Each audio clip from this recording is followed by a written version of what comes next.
Good evening, everyone, and welcome back to Last of Eden's Vices, a Vampire the Masquerade show by Goblets and Gays. In just a moment, I will introduce our kindred, but first, let us talk about safety. Vampire the Masquerade is a game of personal horror, and as such, we might touch on sensitive topics. The cast and I have completed a session 0. I have their lines and veils. In chat, you will see a list of content warnings for this session. For our podcast and YouTube listeners, these can be found in the episode notes. But now we'll move on to our cast. They will go around, introduce themselves, tell you who they are, and who they're playing. Hello, I'm Aki. My pronouns are she, her, and I'll be playing Faline, who also uses she, her pronouns. We are the resident Banu Hakim, and we're totally fine. Absolutely. No trauma whatsoever. No trauma, no trouble. Hi y'all. I'm Alyssa. My pronouns are they, them, and I play Nora Wilmore, who is a caitiff. Nora's pronouns are she or they. Hello, I'm Dusty. I use they, he pronouns, and I am playing Lupe Cruz, who uses she, her pronouns, is the bruja, and doesn't have trauma. No, she has trauma, but not related to this coterie. That's all.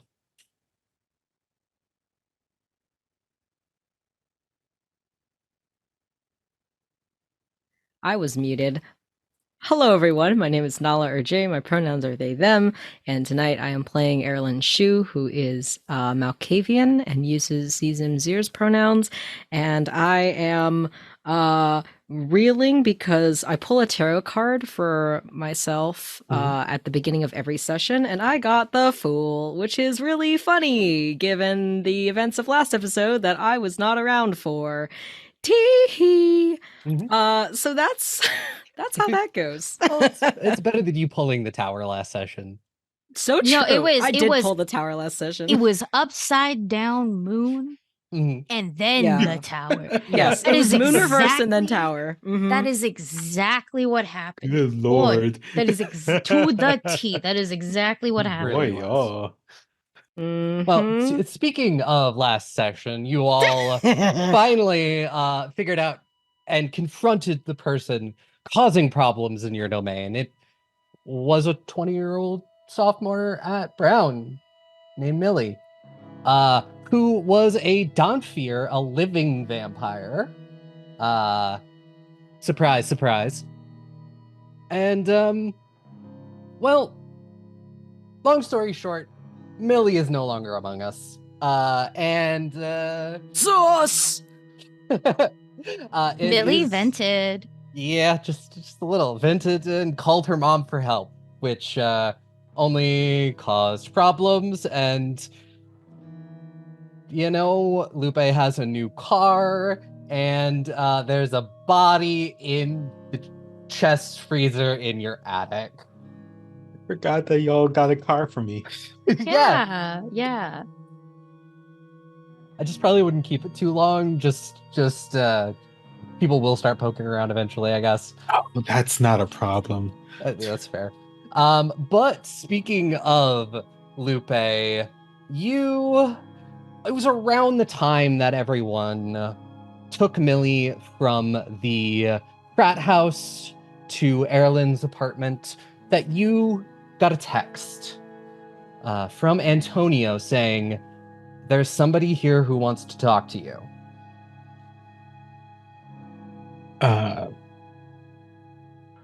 Like clearly she did head that way. She would have texted back is like someone I know. The message back to you is, "I would be very surprised."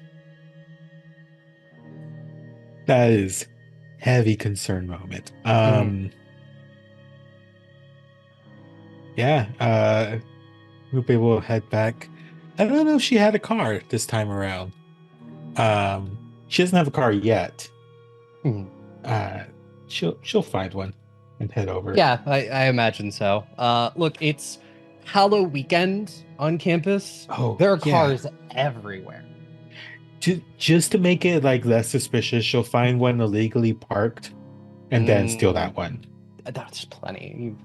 You Exactly. you come out with like probably an early 2000s sedan of some kind Mhm. as you eventually get back to your haven, and Antonia will meet you sort of like in the lobby and say, the person headed up to your room. I tried to get them to wait, but they wouldn't listen to me. Did they? They didn't even say who they were. I mean, you gave a name. Name didn't mean shit to me. What's the name? Don't know an Aiden, do you?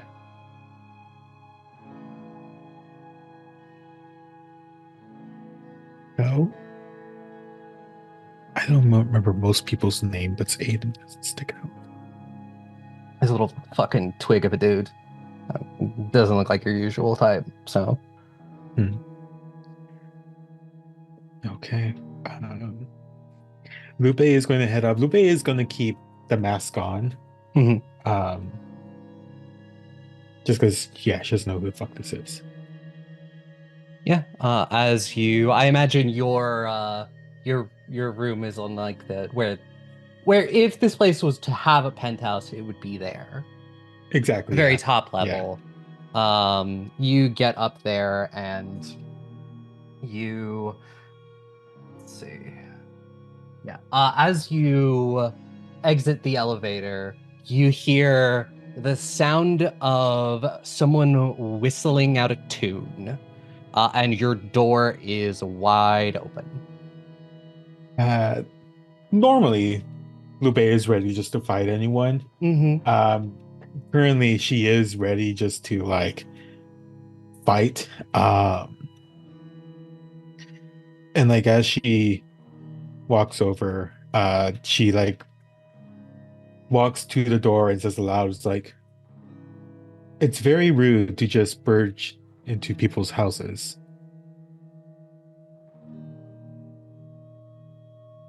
Give me a wits awareness roll. Awareness with wits roll. 3 successes. 3 successes. Okay. As you say that, you. So, if the door on your apartment was open, would you be able, like, how far into your apartment are you able to see?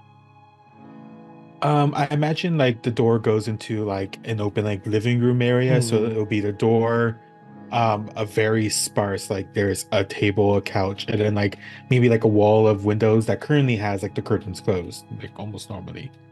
But that's really all that you could see. Yeah. Into this living room, there is this person sitting on the couch.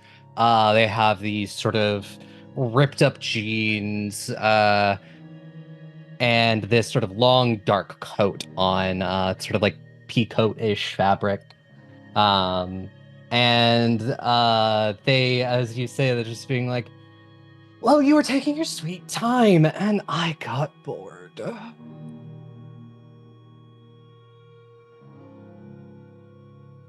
Your name is Aiden, is that correct? Yep, Aiden. And don't wear it out. All right. Don't have to worry about it. Who the fuck are you?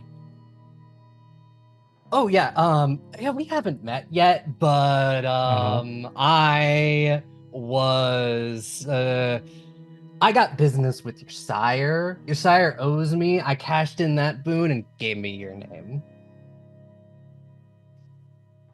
Fucker. Yeah. So we got a little business. I have something that I think might be very good for you. And in exchange, you run a message for me, and we're square.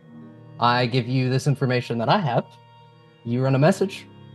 You never see me again. Are you still standing at the doorway of your apartment?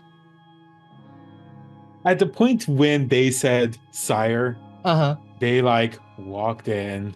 So fun fact about that. When you attempt to walk in, you walk right into the door. And as it happens, like this illusion around you breaks. And your door is still closed. And the voice is actually just coming from right behind you. They're like leaning against the wall.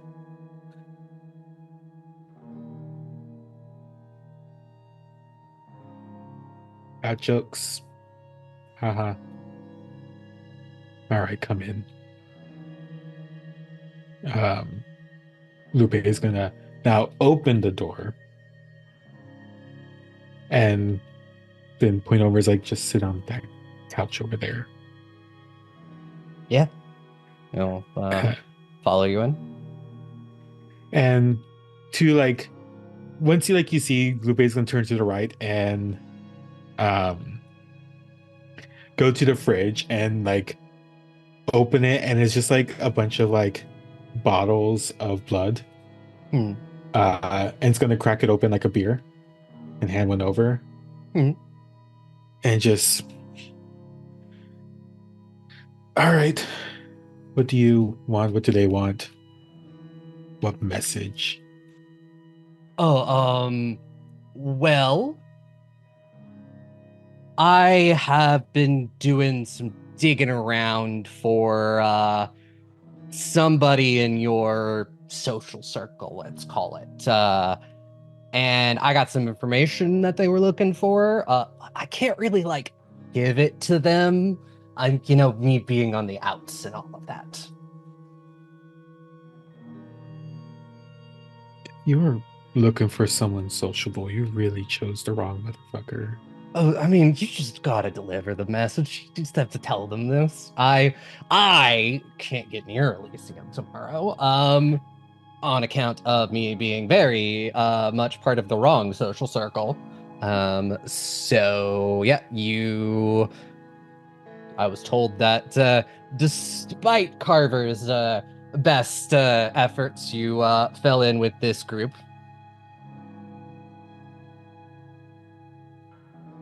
Yeah.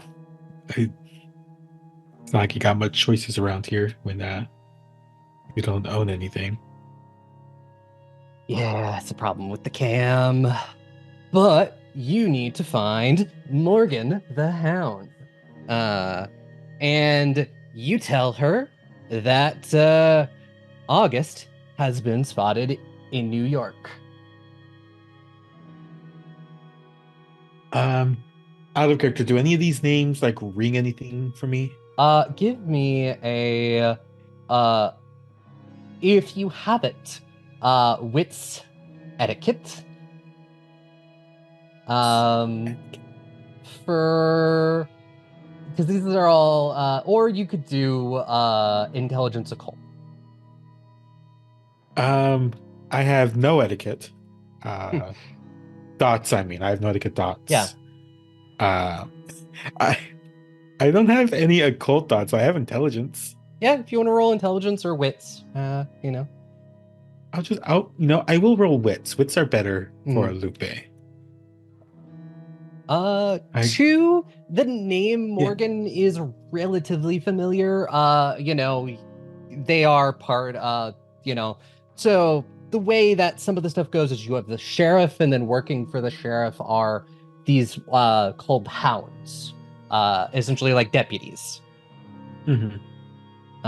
So you may have met Morgan at some point. You don't know the face, but you've heard the name. And the name August means nothing. Got you. Lupe would just say, any of this help me at all? Yeah. And for doing that, I have some information. It's a little birdie told me that you might be gunning for one of the crime groups around here. And I know that the Valentino family, I know the routes they bring their guns and drugs in. In about 72 hours, they expect a new shipment. It is a boat coming in from the harbor.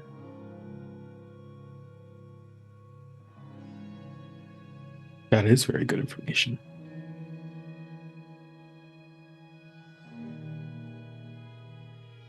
Consider this job done. I will figure out where the hound is, get this information to them. Next time, could you just be a little more courteous to Antonio? Sure, yeah. I mean, just, we'll see you around. Say as they get up and they drain the bottle and then leave.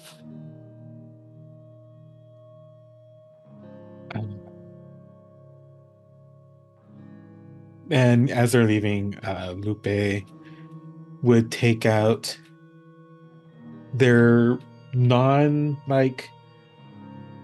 Elysium, non-Camarilla, non-coterie phone, just like a regular cell phone, to text Antonio.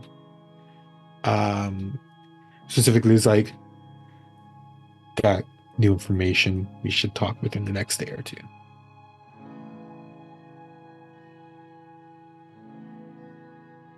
Yeah, you get you got it. And then Lupe would take off the mask, throw it on the table in the middle, and just sit on the couch and just never a moment of peace.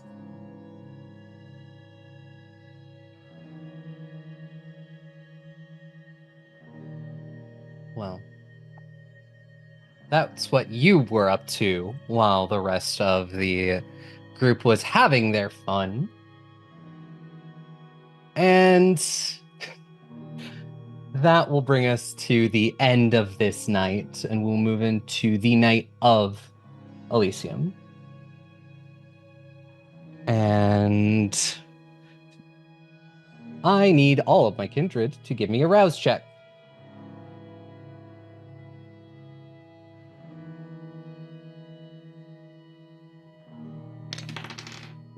Dang it, that didn't go in my little tray.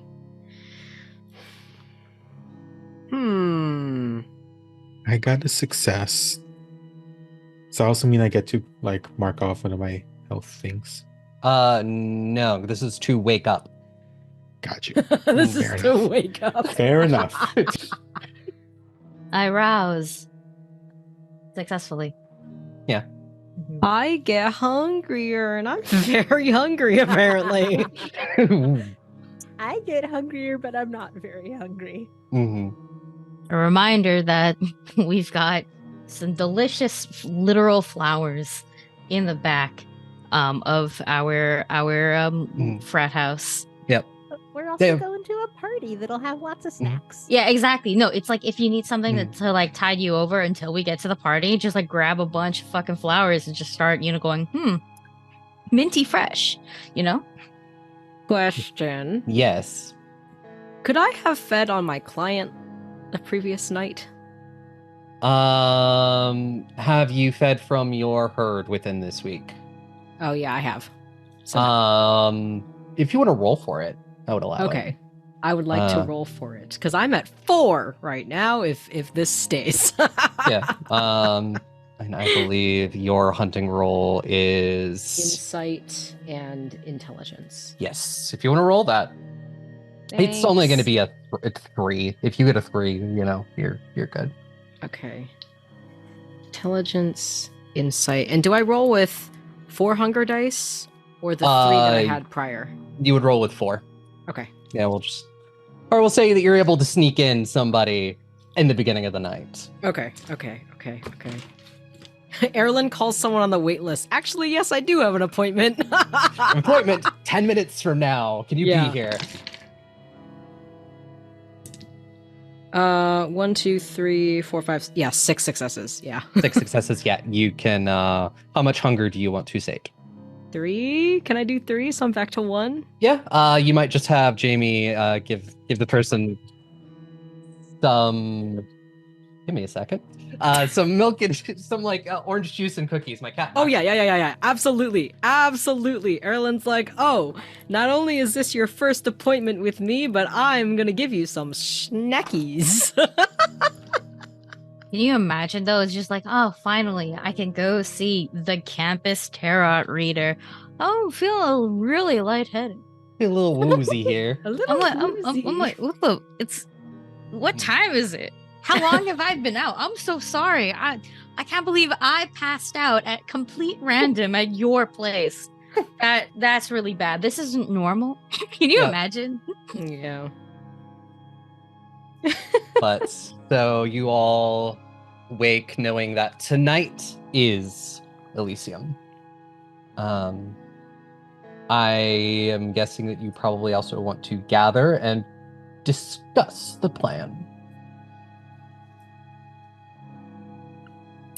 I think Eirlin, upon waking after having this client, or I guess before having the client, Eirlin will text our group chat and just be like, "So how'd it go with Millie?"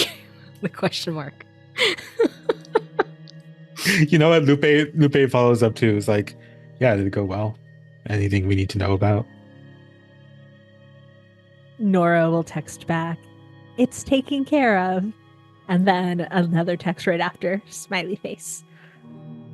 3 question marks from Eirlin, and then, what do you mean? And then that one emoji that looks like it's like the eyes with the one raised eyebrow and the flat mouth.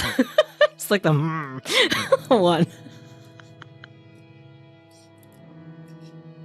Oh yeah, Nora's smiley face was the not comma, dot, and then the parenthesis. Not an Colon emoji. parenthesis. Not an emoji. Yes. Faline will just reply, we'll explain more in person. Way better, way easier to do that. Eirlin sends the same emoji again. Yep. Also, Faline, did you want to heal that little bit of the last aggravated? Here's the thing, I'm at 3 hunger. If I fail, I'll just start bleeding all over the place again. Okay. So, it's still, yeah, why the fuck not? Why not? Mm. I need to pass all 3, right? Well, you'll heal no matter what. It's just how hungrier you're going to get. Yeah, and it's like regardless, gotta pass all 3. Y'all should just eat my shit and die. Pass all 3. Then Pass yeah, all 3. Nasty. Let's go. Wow. yeah, you are fully healed. Well, one of them's a crit too. Nice. Nah. Whew. Okay. Maybe they know what my desires are for this session. Maybe they know, and they also want to be a part of the fun. You know. Goodness.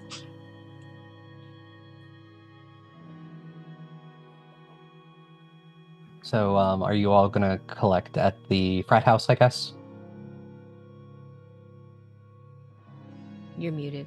I am muted. Yes. Hello. I'm at Alyssa's house. And I had placed an order not just for myself but also Eirlin, because everybody else insisted that they were okay. I know I have something for Eirlin, and I also have a blazer for Lupe, because I feel like that's the most I can get Lupe to wear, if Lupe even remembers that they're supposed to dress nicely today. So, just I have that ready as well, or at least I ordered for that too. So I think I will need, 1, I need a ride, so I'm going to ask her to drive me there, and 2, I'm going to bring those with me. I'm in a cute little tracksuit, but I've like my hair is really nicely done, I think. And I think I've got like half a face on. And by half a face, I mean like it's where what matters the most. The lip doesn't matter until the actual time, but like I can get away with a nice like eye look kind of vibe. Yeah. I'm just really ready for this, you know?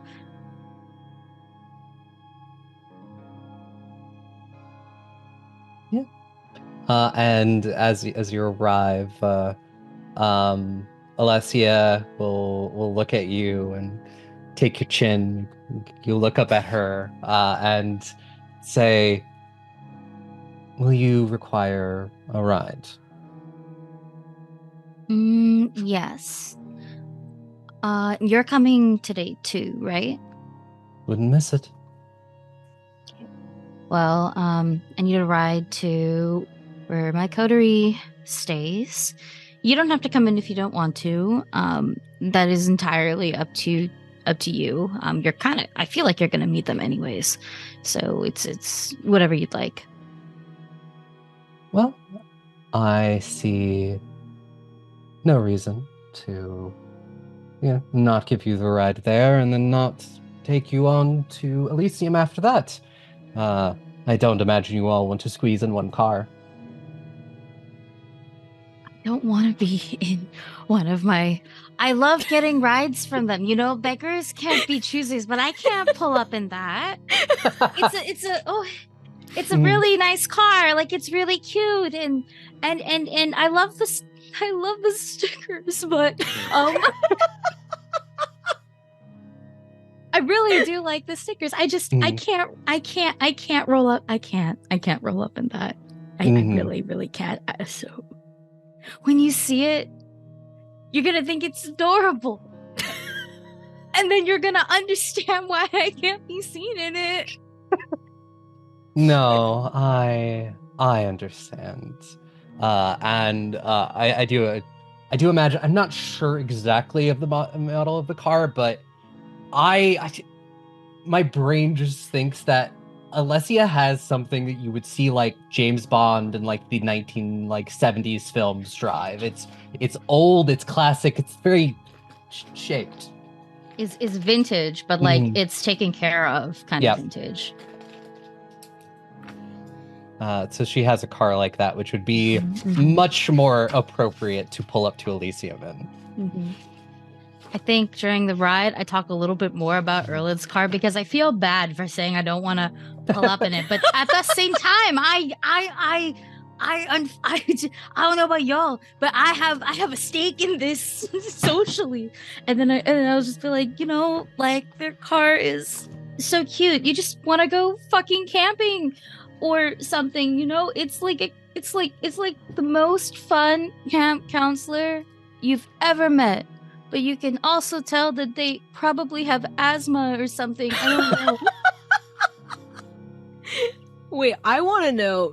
Jay wants to know what Faline's favorite bumper sticker that I have is. I can remind you of what some of them are. I would love a reminder of some of them, and then I'll pick high key because I think high key. Faline finds the bumper stickers very cute. It is a very endearing little car. But she has a social standing to think of first, and she'll tell you it to your face. So for example, so I drive I think it was a 2012 Subaru Outback, and the first important bumper sticker is that I've taken the logo of Outback Steakhouse, cut off the part that says Outback, and stuck the word Steakhouse under where on the car the little metal detail says Outback. So I have Steakhouse right under that. I also have that diamond-shaped one, but it says no baby on board, so by all means, hit me. I have a rectangle of the black and white hypnosis circles, and then in really loud text over it says, "Ooh, you want to let me merge? You want to let me merge so bad." I have a sticker that says, "I downloaded this car." I have one that says, "Mass hole at heart." I have one that says, "Teslas are stinky." I have one that is a picture of George Bush, and it says, "This man ate my son." That's the one. Okay. That's the one. That's the one. That's the one. That's the one. Yeah. And I talk about that sticker. This man ate my son. Mhm.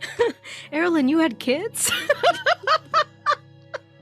You don't get it, Alyssa. The stickers are water resistant. That's good. Anyway. Amazing. I talk like this. Yes. So yeah, you were given a ride by Alyssa, who is like still kind of like is not fully dressed for Elysium either. But is kind of partially there.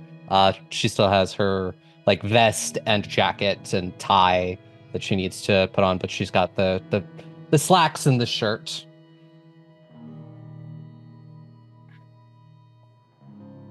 I'm gonna tie that tie later. Yep. I have to. I love gay tie scenes. Oi, oi, oi, oi, It's that. Mm. I'm gonna tie everybody's tie. But like I want to tie her tie first. So yeah, you all reconvene at the frat house. It's very clean. Eirlin does the very dad thing of slapping my knees, and Z says, "So, how'd it go? Where is Millie?" Whose car is that outside? For you. Repeat that part a little bit again because you cut out a little. Oh, sorry. The car's for you, actually. You might not want to keep it for very long, but it seems like you go through them pretty fast, so. Touched, but what does that mean it's for me? Whose car is that? I think I roll up now. And like, hi. I make Alyssa get all the stuff in the back though. Yeah, of course. And will let myself and her in and just be like, okay, coterie, my friend Alyssa, my coterie. I have clothes for you.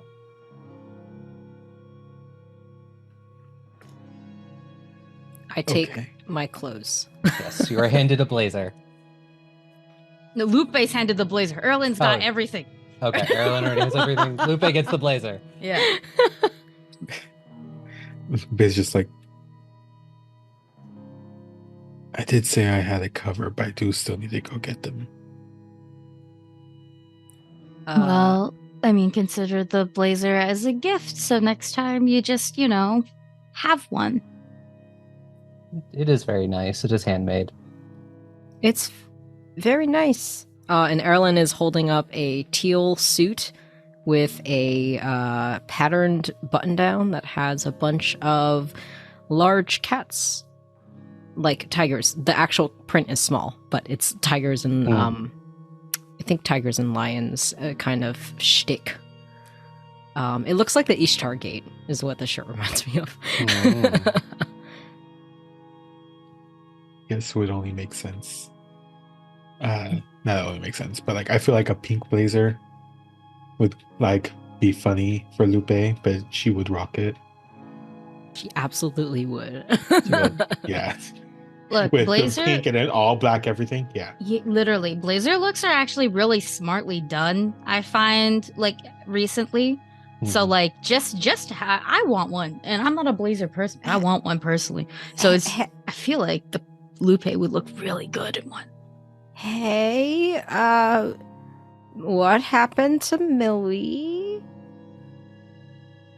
Why aren't you answering my question? Oh, because it's like, I don't want a digital trail just in case. But she's dead. What? Oh, okay. That explains Yeah. the card in. Mhm. Wait. What happened? She tried to run away, She called her human mother to and then her try human to get her away. yeah, and then her human mother became involved. She's dead too. And yeah.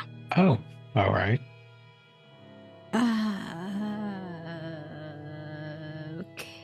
Okay.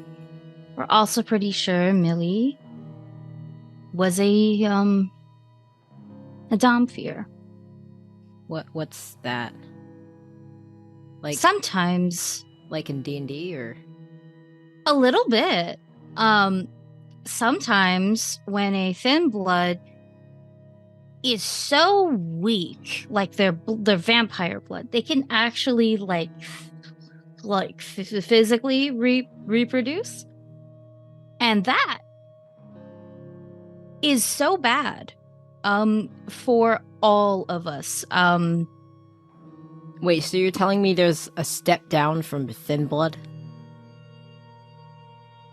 Down, up, I'm not sure. The bitch could actually fly. What? Yeah, Oh, that was the thing. But the issues are Camarilla really doesn't like that. We've got a lot of other clans that would love to abuse her blood. And we really tried to keep her alive until she got her human mother involved and tried to run away.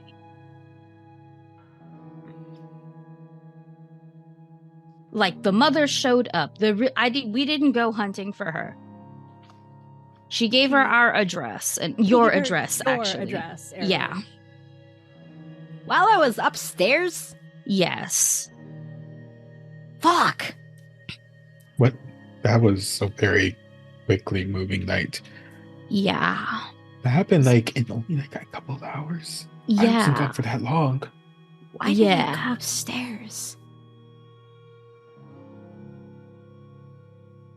To get ready for your client? No, I know. Why did I leave you alone? with Oh, her? I would assume that you thought that she was harmless. She did seem harmless. I mean, I guess this explains why she never came back. Because she was supposed to sleep on my couch. Mm-hmm. Now she's sleeping in the freezer upstairs. Here? It's still here. We had to keep her body somewhere. Don't worry, we drained it out of blood. Which, by the way, she did bite me. But like I think I did well. Like I think I healed it up just fine. But yeah, like she didn't go down without a suboptimal fight. I shouldn't say suboptimal. I think it was a great play. But yeah.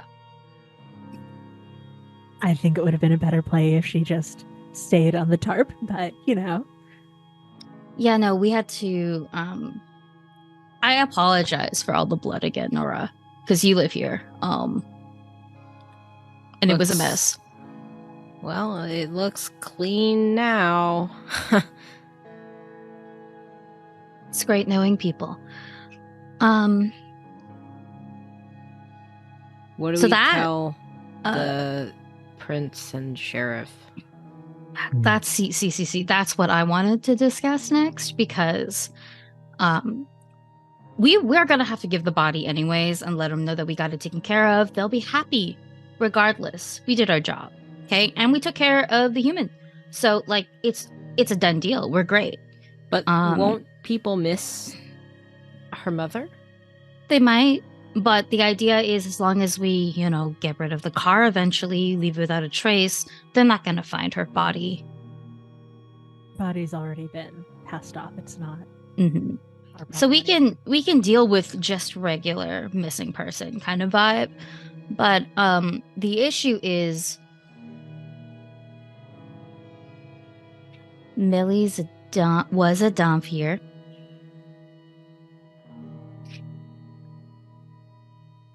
And I don't know if we want to tell the Camarilla that.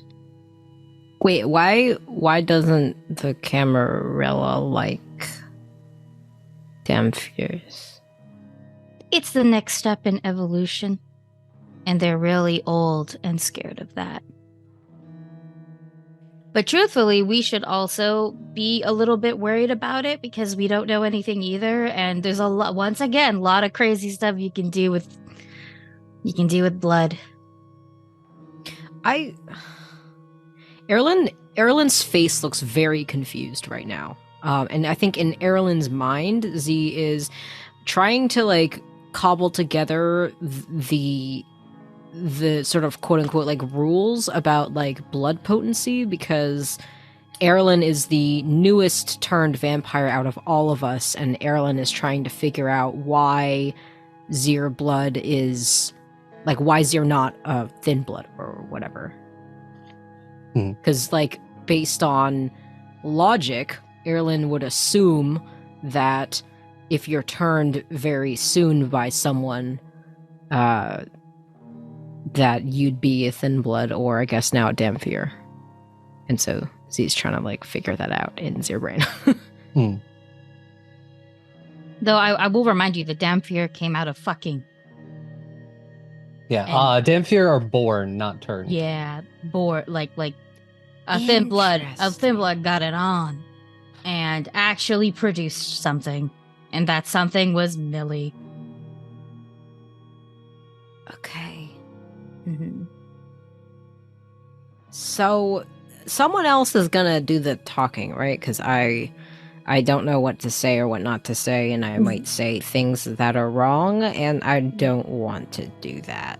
So respectfully, I'd like to do the talking, but that's just fine. because... That's completely fine with me, as long as it's not me. Because I wasn't even there. You weren't there, and same thing with Lupe. I don't know how you feel about that, Nora, but I've been here for a while, so I do have some political pull. I'm happy to let you take over. It's probably But- better I don't talk. I think that as far as the Camarilla needs to know, we found her. We put her into torpor so that we could bring her in. She attacked us, and we had no choice but to fully put her down. We were doing our best to follow their request, and they did say dead or alive. I will say that, Faline, you do know that they are going to have somebody check the body.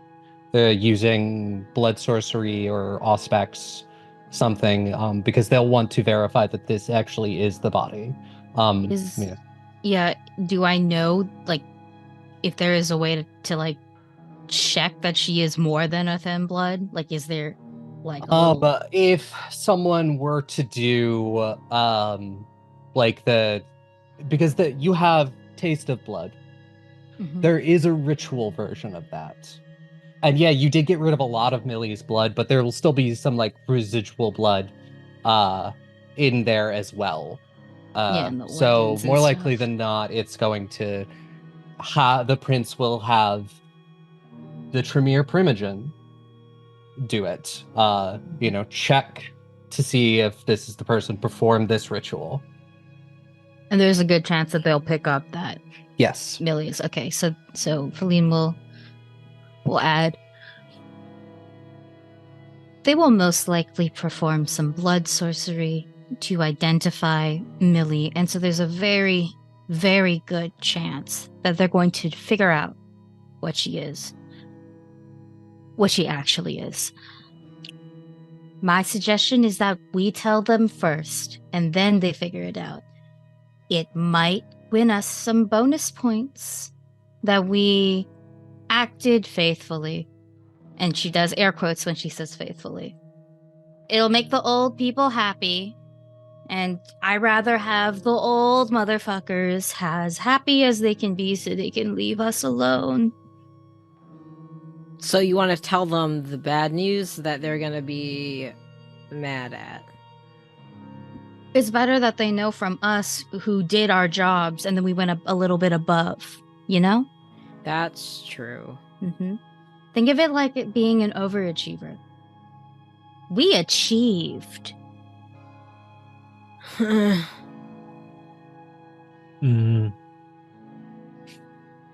It's better than them finding out ourselves and then we have to act dumb. No, I'm good at acting dumb if you want. I don't know if all of us can. You'd be perfect. You're fine. You're amazing. But I don't know if I can. I'll just point it at me. I don't know if I can. I can do my best, but I don't know. Heike, if someone were to be like, "Oh, Faline, I thought if anyone would figure this out, it'd be you." I'm not doing so great, guys. I'm really hungry. I'll crack.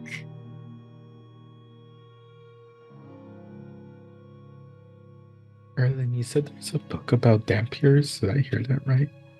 What? You said there was a book about. No, it's a game. It's a game. There's a game about Dampiers. How do they know about Dampiers? It's the same way how there's movies about vampires, dear. Yeah, you can you make a character and you can pick like what you want your character to be, like a human or an elf or something. Wait a minute. Dampier is an option. Wait. Have you never seen fucking Blade? The trilogy? With Wesley fucking Snipes? And Ryan Reynolds is in it at some point. Have you never seen Blade?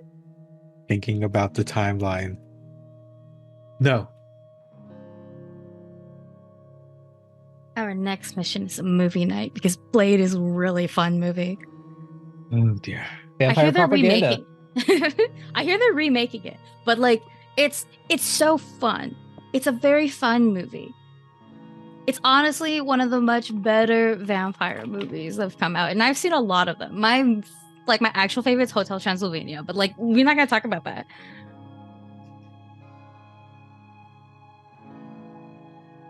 I have made out of character. I've totally made Alyssa watch Hotel Transylvania. Of course. She's like, I don't get this, but like, okay. Yeah. I hate that Adam Sandler is now canon in our world. I personally love it. I made Adam Sandler canon. I made Wesley Snipes canon. I made so lot of people that shouldn't be, but they are. Here we are. That also means Marvel's canon, by the way, because they just said they're remaking it. But like, I feel like it has to be at some point. Eirlin has played D&D in canon. This is like our second or third D&D reference, I swear. Yeah. Lupe is just gonna say, I didn't have a lot of chances to watch movies or like. This is getting to too sad territory. It's okay. It's okay. We'll let you when relive your will we childhood. go? No, it's fine. We need to go talk. What?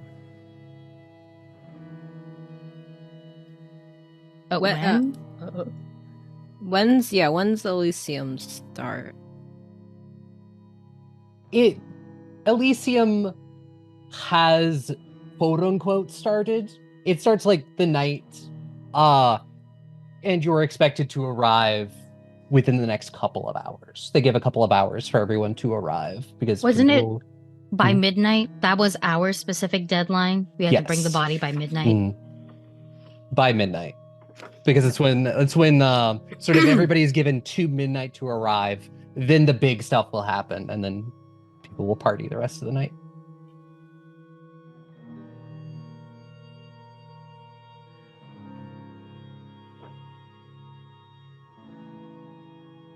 So you are going to the plan is to bring the body, present the body, and then be like, yep, she's a Dampier.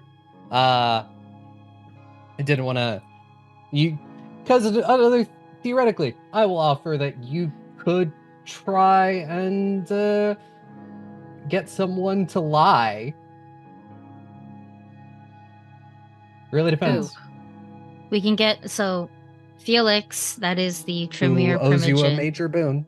owes us a major boon. We can get him to lie about the Dampier, but also, I don't care about the Dampier being known. Me personally. Why would we want to hide it?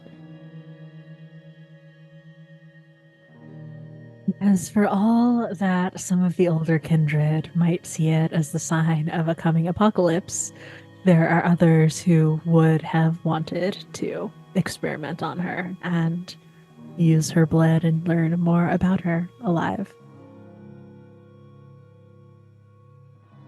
theoretically, some people still can even with a body.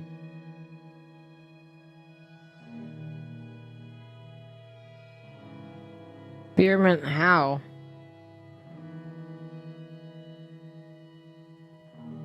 Know more about that than me.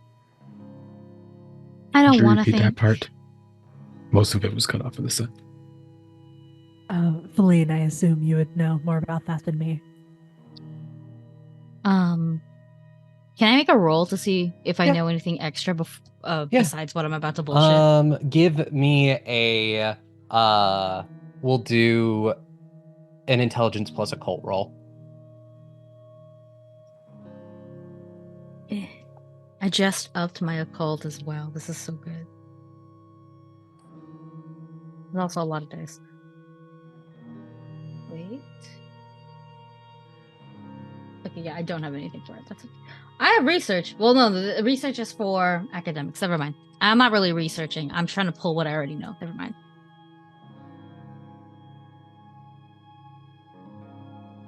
Four successes. 4 successes. Yeah, you know that depending on the Tremere, there may be something there. The Hakata have everything to do with necromancy. And then there is also, you're aware of Daedalus Solutions, a kindred-owned think tank that is also may have an interest in studying something like a Donphier. Well, there's the Hakata, another clan. They're just basically fucking necromancers. They're what Alessia necromancers in the are, background right? just being like, yeah, I have to admit that. Sorry, dude. I say that and I'm like, oh my god, wait. I meant that in the best way. I'm just like stating the obvious. No, I'm not saying you're not wrong. So yeah, necromancers. The right Tremere would do a lot of nasty things to that body. And then there is a company called Daedalic Solutions. And they'd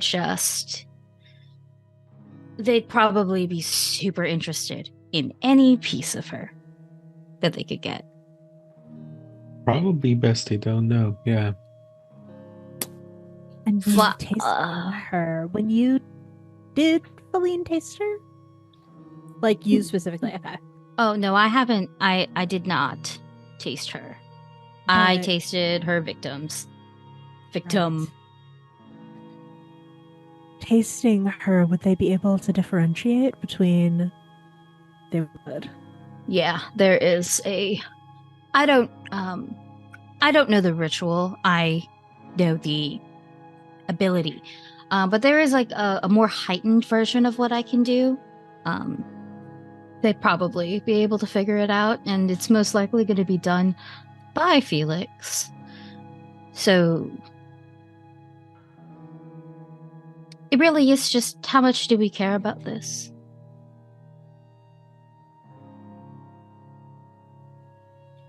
Eirlin's been quiet because I think in Zir mind, Zir oscillating between saying something because I think Eirlin is uncomfortable with this or with telling them because the thought of people experimenting on someone who is dead and just like using the body for whatever science or whatever ethically to Eirlin is just wrong and morally bad.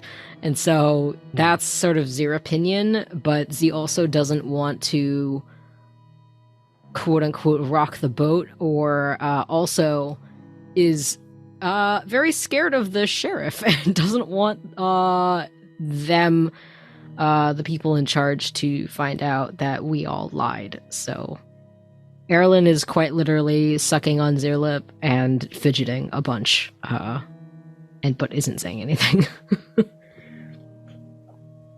We would most likely have to use our major boon.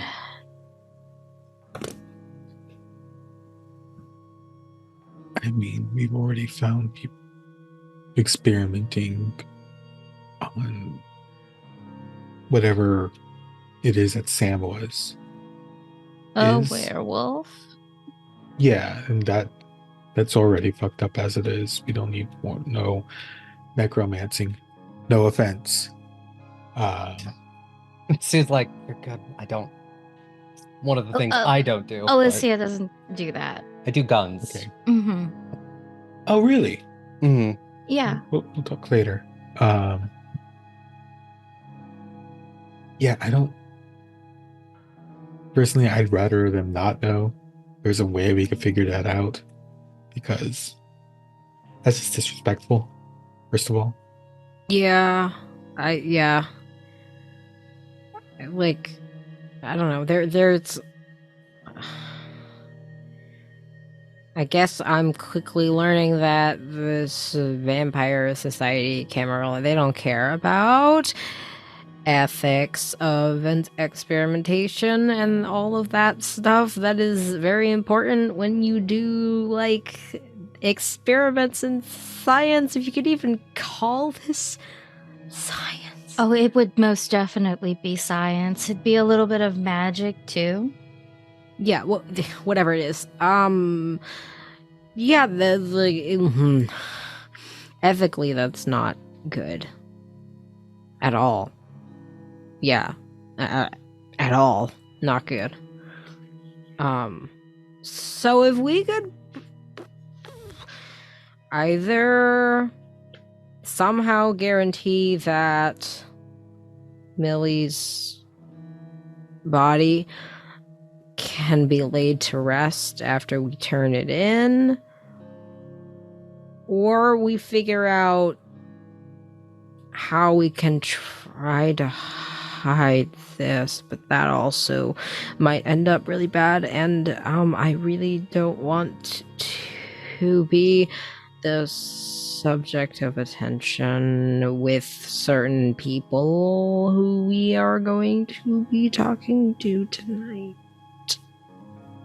Is there someone specific that you're worried about? No. Yes. Oh, so it's the little face you know. Yeah, it's that face you made. It's the it reminds me of like a. Have you ever seen like a dog get caught for doing something bad and they make a face like I didn't do shit? That's the face you made. That's what Eirlin looks like.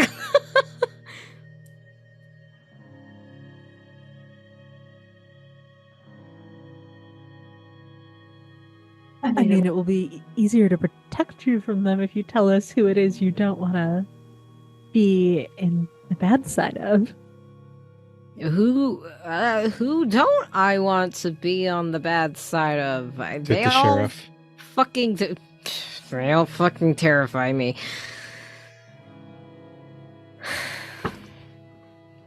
Is it the That's- sheriff? No. This is such a. Just tell us the truth. We're not going to judge you for being scared of somebody who has way more authority and power to actually kill you whenever they'd like. Being scared of them is a good instinct. Yes. Yeah, what they said, you're very valid to be, I guess, scared of them. But Mm, you're fine. You can't be worse in their eyes than I am in theirs.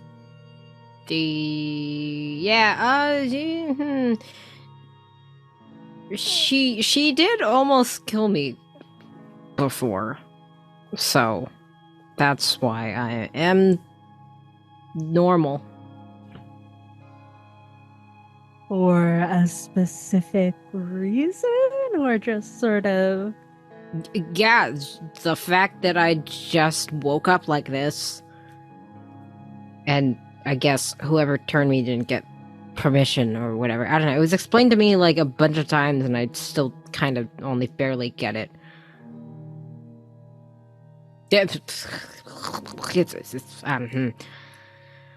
That's not here nor there, or whatever that phrase is.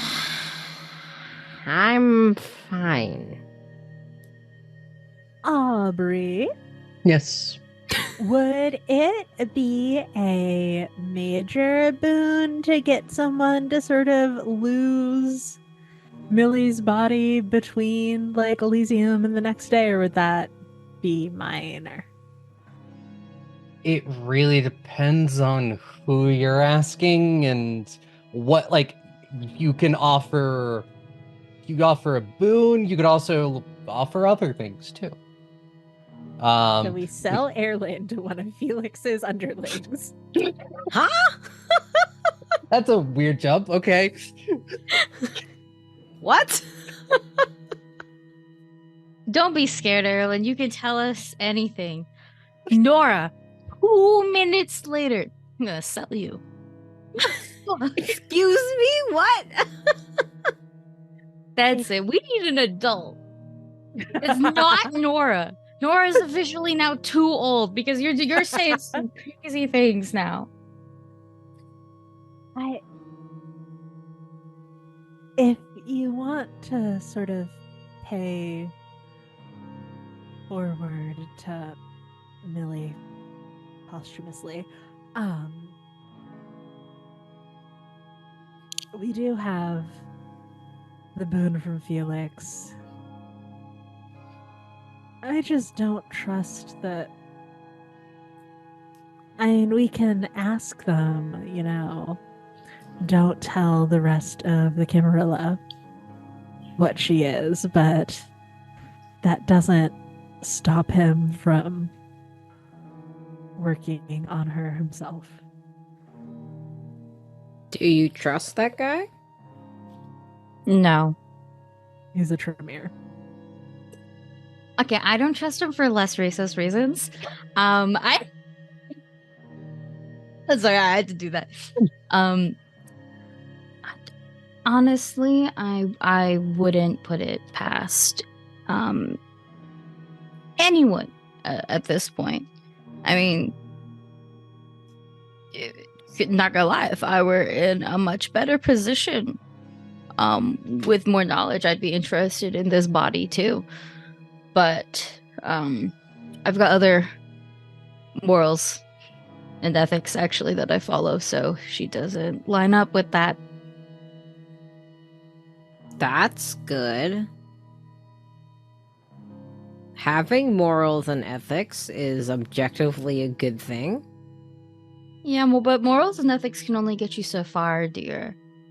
We live in this undead, immoral society. You think just because you say something like, don't hit me in the face, they're not going to hit you in the face. They will hit you with glasses and everything.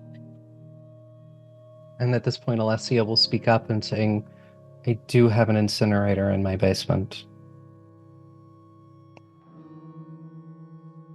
Like to What? cremate Oh. the body, or Oh, that's useful. don't wait. Don't we have to show the body? Isn't that the whole Yes, thing? if you can get me the body.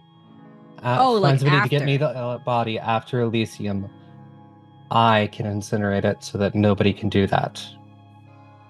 You would do that? I owe her a lot. I look to Faline and then back to her. Why I'm And then- very openly talking about this. And I look sort of at the rest of y'all. And Eirlin's face just reads like, this seems like the best possible option. I think the only and Eirlin will actually say, well, I guess then the only hang up is, how do we get the body back after we give it to them? Well, first we gotta make sure that they don't spill the beans. Oh, so we're doing like the double lie situation. We're gonna lie and then take the body. Mm-hmm. We need to lie the first time because if they find out this, Then they won't. Yeah. Then they'll be like, "Well, participate. where'd the body go?" And they will look to I see. us. Mm-hmm.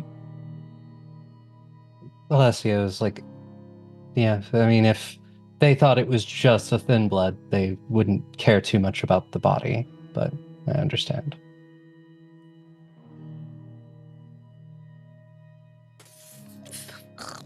So, to recap, we're gonna tell them it's a thin blood, and then try to steal the body back and hope that they don't care because we said it's a thin blood.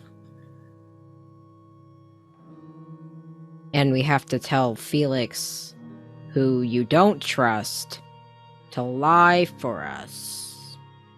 If we use the major boon, he has to do it.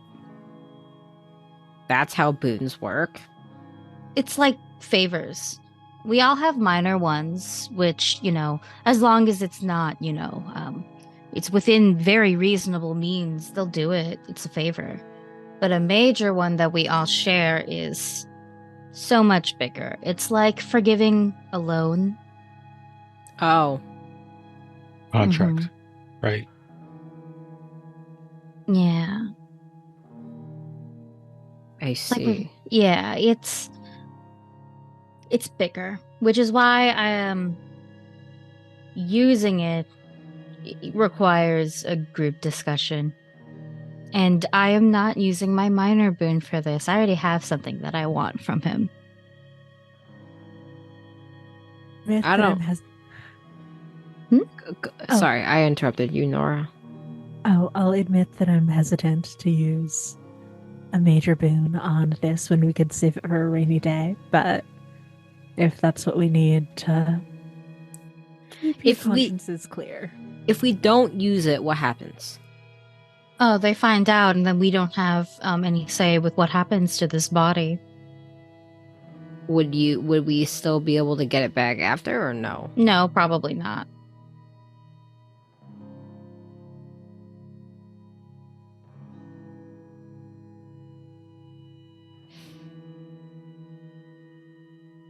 Alessio, what do you think?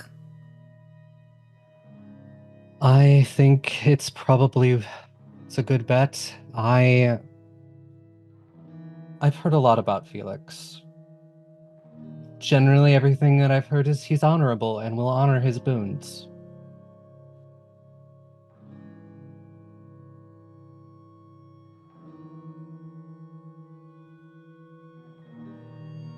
And especially as someone as a primogen, you definitely want to not make people think badly of you. I look to Faline. She just said a lot of stuff that I don't get what she's saying.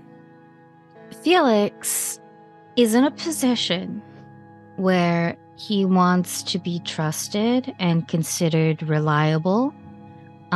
Think of it like when you're working and you really need this job, and so you really need to do well and perform well.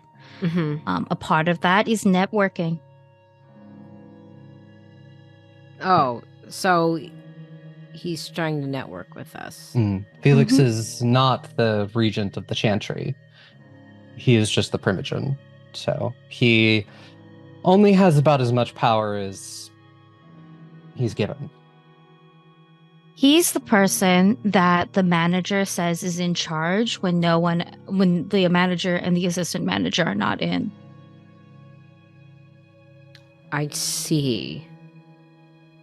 Eirlin seems to understand that metaphor a lot. I fucking love that. Okay, I'm glad. Okay, I was like, please, if you don't understand this, I'm like, Eirlin, have you ever had a job? Yes! I worked in a bakery! I worked in a bakery before I opened my store! Exactly. So it's like, but I'm like, not gonna lie, I really like dumbing this down to Yes. it's really funny, actually. I'm Shift glad lead, that you know. I'm glad that Eirlin was a shift lead at the bakery. There you go. This So is in this the case, you're spins Felix. around. I am the manager. That's no, okay. Eirlin mutters something like, "I'm glad that I'm entertaining to you."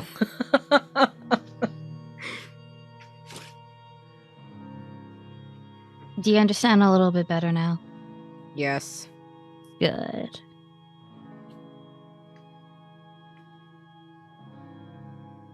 But yeah, I don't see another way out of it, personally. Especially if it's... I don't know.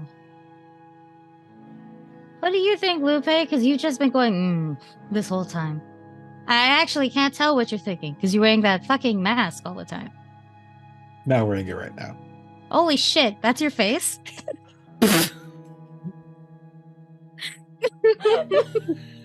Damn, Faline!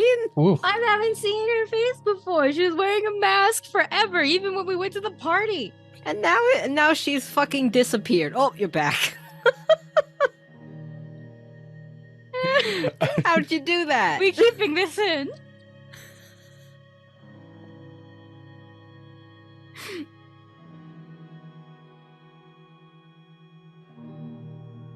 How do I even reply to that? Honestly, I'm fine with using the major boon. I think it's fucked up that they're trying to like this old bullshit. They don't need to be arbiters of letting them be able to do all these experiments. I agree. And also, I mean, who knows? We might get asked to do something else, and maybe we'll get another major boon from someone else. Or maybe Felix will need more help. We can ask him if he ever needs any more favors. He can ask us. Honestly, us turning into major boon is just making him more likely to hire us again. Mm-hmm. So We are already proven reliable, and the less things we have on him, the more comfortable he'll get with us, and maybe the more comfortable he'll give us things. Okay. So we're doing it? Are we in agreeance? Is that a fucking word? Agreement. Agreement, thank you. I think Nora sighs a little bit, but finally sort of nods and says, "All right." All right. works for me. And Alessia hefts a couple of garment bags and says, well, I think we have to get ready for a party. And that is where we will go to break. And when we come back, everyone will arrive at Elysium and we will go from there and see what happens. So yeah, get up, stretch your legs, get some water, food, whatever. And we'll be back in about 10 minutes. Welcome back, Kindred. I hope you all had a restful 10 minutes as we all prepared for Elysium. And so I'm going to start off by asking, who is going in what car? Eirlin's gonna drive Nessie, which is their car. I mean, Nora needs to hitch a ride with someone and is not ashamed to show up in Nessie, so I will pop along that way, I think. I think Oh, you go ahead. I think it would be best to not drive in the car of the person's mom we just murdered. I think Lupe's gonna go in Nessie. Lupe's gonna join with Eirlin and Nora. And so Eirlin's gonna look at Faline and say, there's one more seat if you wanna come in. No. No, thank you. Why not? Because I promised Alyssa that I would ride with her. Okay. And Eirlin rolls the window up. Yes, so you will get in Alessia's car and we'll head off. Just a quick note, two things that are forbidden at Elysium: phones and weapons. So make sure you leave those in your car. So yeah, you leave those in the car as you all drive over, and sort of the street that the Performing Arts Center is on has been blocked off, and for a private event. You know, most everyone else is pretty distracted with it being Halloween and all. And as you all pull up, there is a valet to take each one of the cars and park it sort of in a place that they have reserved for all of the vehicles. And you are all sort of very quickly ushered inside. Unfortunately, as much as the Keeper of Elysium wanted to do the full red carpet event, it's safer to just move everyone inside as quickly as possible so people don't notice. And as you all enter this beautiful theater, you see the lobby with all of its very classic details. And as you do, there are people milling about the lobby already. You'll spot Felix and Inessa on sort of this balcony above. They are discussing something as they look over everyone arriving. Faline, you see Keaton and Armand running security in very dashing suits, sort of wearing the earpieces, and they're discussing something. And Eirlin, you see a very familiar looking person sort of milling about near where the bar is. You see Helena. Ah. Amazing. I'm gonna go. Mhm. Do I want to see her? I think I'm gonna go find. I'm gonna go find them before they can find me. It's a good strategy. Yeah, a good strategy to seem like that you are like wanting to see them. Yep. So I kind of like spy them, and I kind of just break off from the group, because I think Eirlin / I think everyone just knows Eirlin shouldn't be around for the like asking Felix to do the thing, like just anything. Eirlin shouldn't be around anywhere. So I'm gonna break off to go talk to the person who most people assume is my sire. Yeah, and Helena is this femme person with sort of this very intense hair is the best way. It is somewhere between like neon and electric green, and they're wearing a dress to match in sort of roughly the same shade. And they see you, Eirlin, and they sort of perk up, and they just go, "Yes, I'm so glad that you made it." Hi, wow, great party. It's just getting there's started. A lot of people here. Yeah, I mean, there will be even more. I'll introduce you. Come. Okay. And I get dragged off. Yeah, do you need something to drink before we go? It'll gesture at the bar.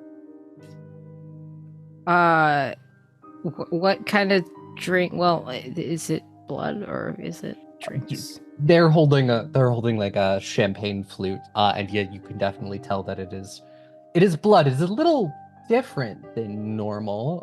Usually, fresh blood has very much a look. It is blood. You can smell and see it, but it is part of it. It seems to be a little bit less viscous. What are you drinking? Sort of wafts and says, believe this belonged to an accountant. Oh. No, I'm good. I drank earlier tonight. Well, the bar will be open all night, so if you ever decide to get if you ever get the feeling for something, yeah, come, I will introduce you. Okay. And I'm coming. you'll quickly get sort of shuffled off to introduce to all of the people in the domain, Amazing. leaving the three of you. Nora? Is Lupe just holding a duffel bag filled with Millie? That you, I guess that's a good question, is would you have left Millie in the trunk and then maybe mentioned that, needs to be retrieved later? Also, why am I carrying it? No, actually, no. I understand the reason why I'd be carrying it. I think this is the question between Faline and Nora, because they would know what would be best. There's got to be a storage unit or something that we can keep a literal rotting body in. Like, this cannot be the very first Elysium No, ever. it is not. Yeah, that brings in a dead body like this. No. So there has to be, like, we let them know who we are, who we are and what we have, and like somebody here has to be like, oh yeah, we're expecting this. Okay, a body. Got it. Fridge too. Yeah. You can give it to your father or your uncle, and they can give it to the sheriff. We are running security. Yeah, no, I got it. Okay, I make you carry it, and I go look for my uncle or father. Actually, I'm not gonna look for my father. You're gonna give it to your uncle? Oh, you're my uncle. Yeah. Yeah. You can meet him later. But I'll see my uncle, and just go. We brought a body, and we gotta put this thing on ice for a little bit.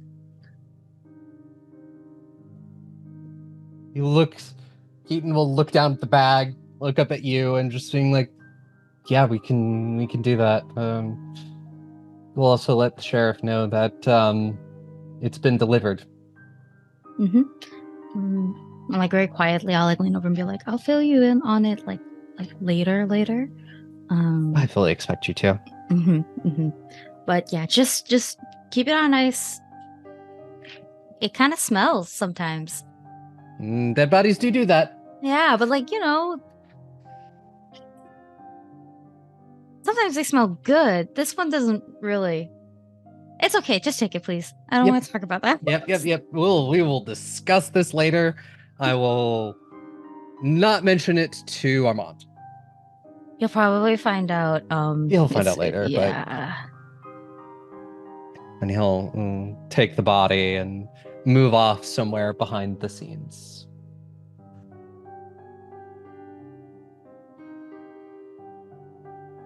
And yeah.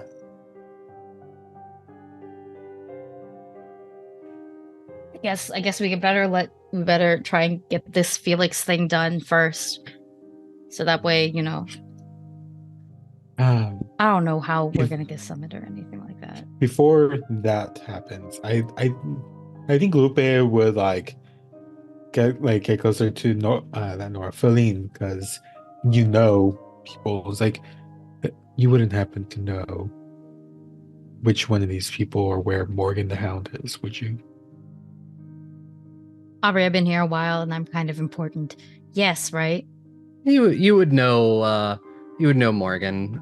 They're somebody who works under the sheriff, and you've heard rumors that maybe the sheriff is a little closer with some of her hounds than others. Like Morgan Carnahan? Yeah. Yeah, I know him. Well, I don't know him, but like I know who you're talking about. Why? Do you need something? I just need to have a chat with them. Ominous. But I'm not gonna ask questions. We don't know each other like that yet. Okay. Out of character.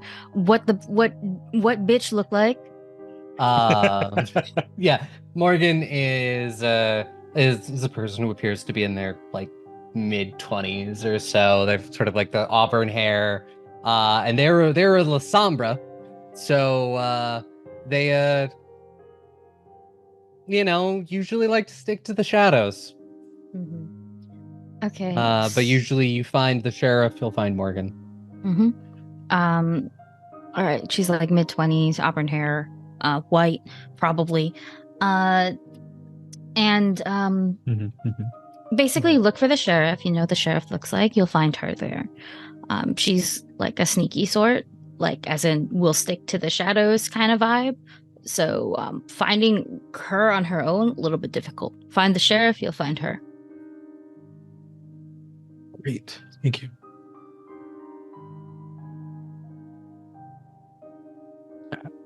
Nora, do you want to come with me to go do the Felix thing, or do you want me to do it by myself? I'll come with you. I'm hoping to hear something back from Felix regardless, but I'd rather you do all of the talking. Of course, of course. You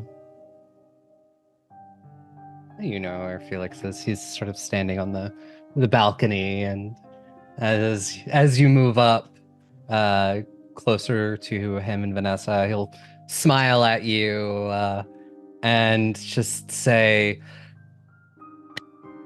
I am glad to see you all again. Glad that you're all right. It's been a busy couple of nights, hasn't it? Super busy. Do you mind if we speak a little bit in private?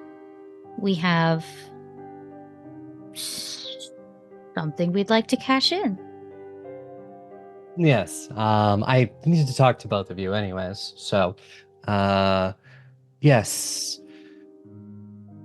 How about one of the dressing rooms? Should be suitably private. Works for me.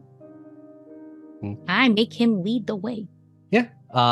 He will before you leave, he'll just give Vanessa a kiss on the back of the hand and tell her to amuse herself until he returns. And you head backstage into, Faline, you know these dressing rooms pretty well. Yeah. But I don't want to overstep yet. You know what I mean? Yeah. Yeah, you, Felix will find one that is quiet and no one else around, and will lead you all in, close the door behind you. And first he will, out of his pocket, produce a folded piece of paper, and he will look at you, Nora, and say, I have an address for you. Appreciated. And Nora will grab it and I think just sort of stuff it down her shirt. So Eirlin is dressed sort of like Eirlin core, but fancy, like dressed up. Nora is extremely not her usual style. So, like, her hair is still slicked back, but it's in this, like, high braid woven through with, like, silver chain. And she's decked out in just, like, leather and lace, like, corset, trousers, work boots. The sapphire ring on her finger is gone. And I think that the vibe is sort of someone who is maybe trying to pay homage to another person. Her sire in this case, but this is not her comfortable place. And Felix will say, as far as I know, hasn't been spotted outside in a while. I think 5 years or so, but that was the last address anyone had for him. Appreciated. How is your guest settling in? The Nyan is doing well. I have him set up in a place. I have him researching specific things for me and just getting them whatever they need.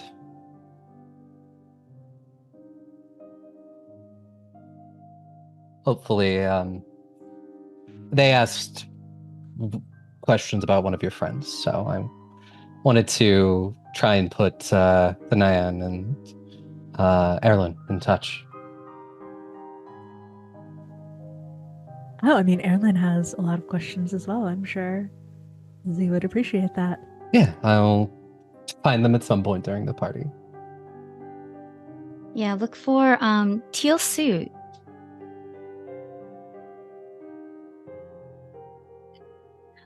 That aside, we got a couple things we'd like to cash in. Do you want the big one or the small one first? Well, I imagine it's important, so let's discuss the more important business first. My coterie and I have been tasked to bring in a well, for all intents and purposes, we'd love it if the prince would know that it's just a thin blood. Just a thin blood. Mhm. And Faline, I need you to roll manipulation subterfuge.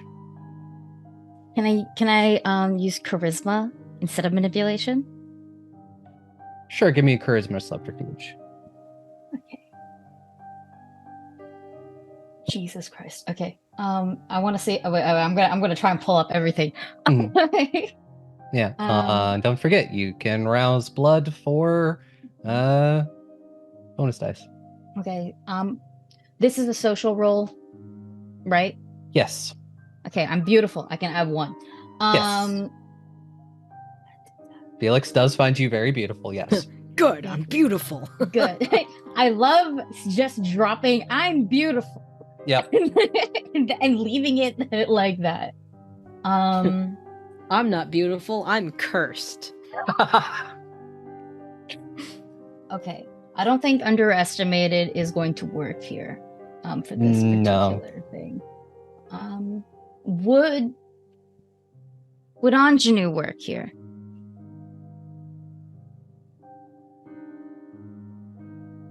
I'll allow it. Once again. Okay, good. Good. And then I throw in the Viridian dice so I know I'll succeed. And then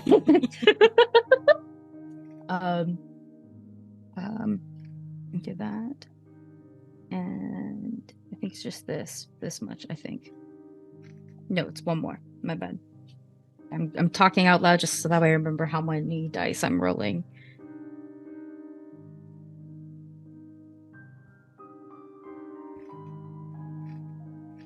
Okay, yep, it's this much. All right. I will not be rousing nothing. Just because I feel like I have enough. And also, I don't want to just start bleeding in a closet, you know? That's not fun.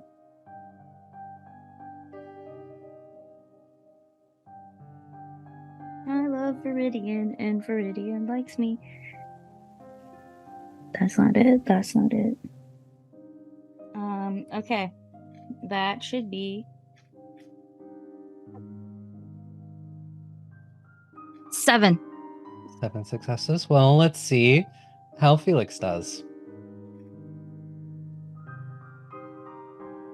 Felix is rolling. It is also Faline, you notice that Felix seems hungry. And Felix sort of shakes his head and just goes, it would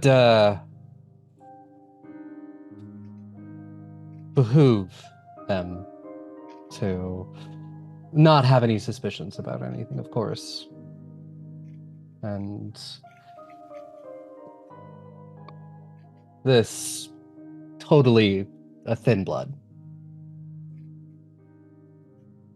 Anything I learn, keep to myself. Can I vibe check Felix? Does it seem like he has some suspicion of like what this might be? Yeah, give me a wits insight.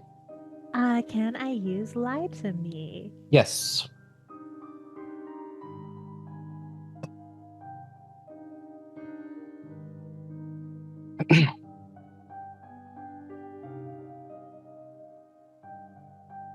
So many dice, but Do you want to spend a willpower to reroll 3 of those? I do actually. Yeah.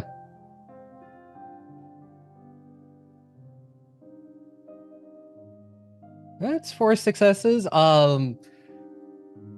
You definitely get the feeling that Felix went up in hunger when he rolled to resist that. And yeah, he is his suspicions, but at the same time, it's just like you have a major boon. I respect that.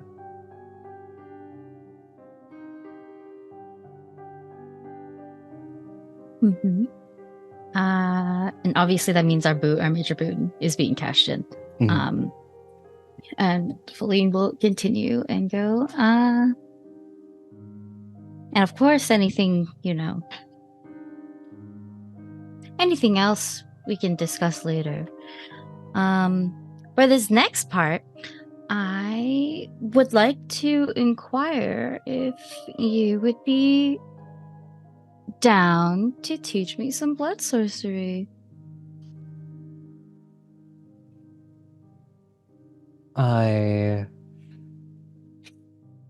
He smiles as very yes, I would love to teach you something whatever I know. We can figure out a time.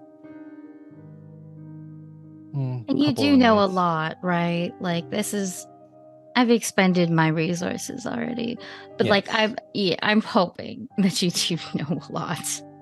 I've been at this particular path of life for almost 40 years.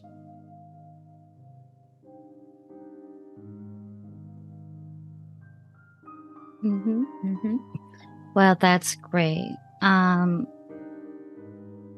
Gosh, I was expecting more pushback, but I'm glad that there isn't any.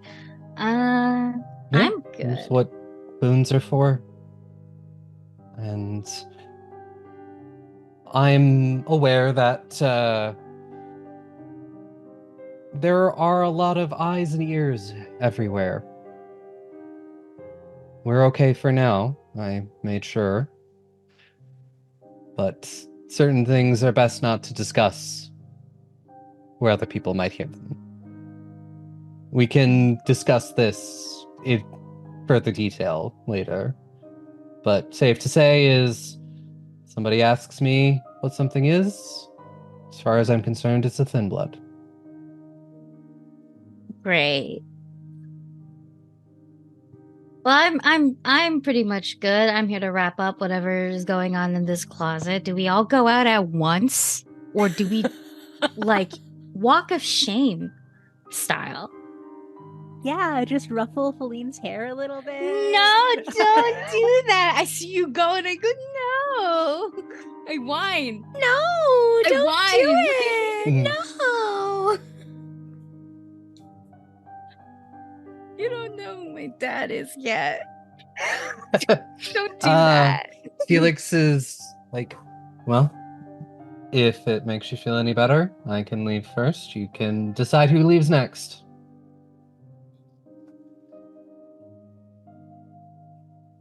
Lovely rest of your evening. You too. And Felix will open and leave, close the door behind him, leaving the two of you in here. When he's out of earshot, I give Nora a high five. Like a little, weak but with feeling.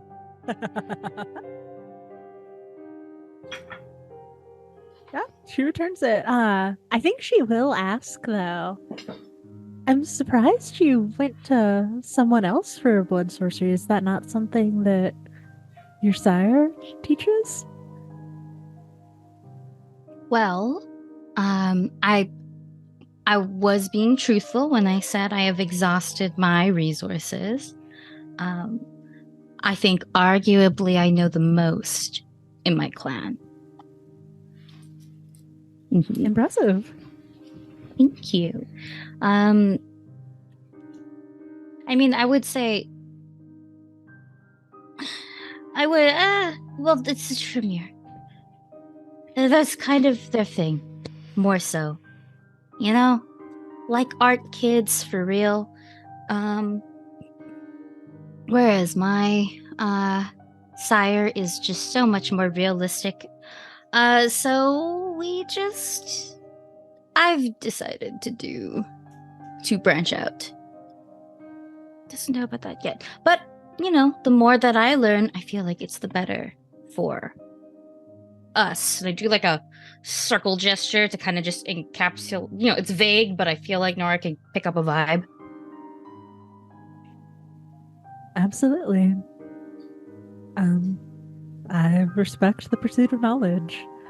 And I think saying that, she will fish out the piece of paper and look at the address.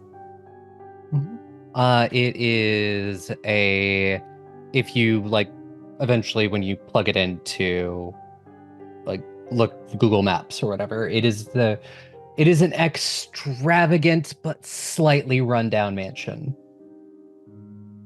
In Providence, yeah. Okay. I don't mean to pry too much, but are you looking for someone? I am. It's Alyssa I met long ago, who I'd like to see again.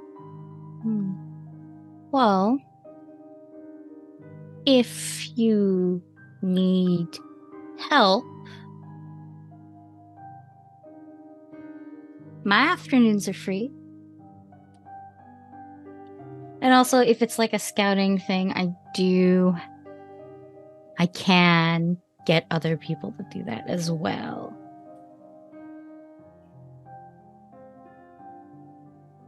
I'd like for him to remain ignorant of my seeking him out for the time being, but a scouting mission with us or with the rest of the coterie, I would appreciate any help. I'll consider me in, as long as we're not doing something random like hunting down another thin blood. Not a thin blood, no.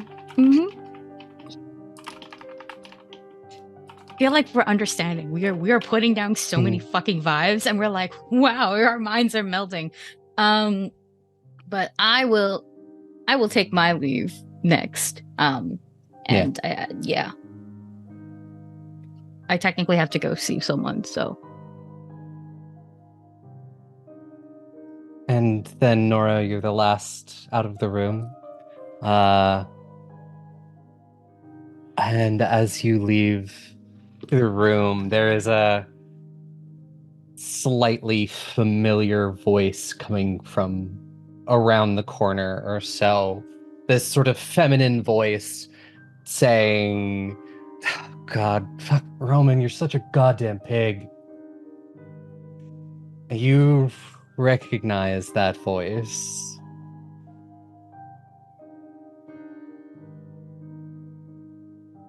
Voice of, well, her name wasn't Aranthe when you knew her, but...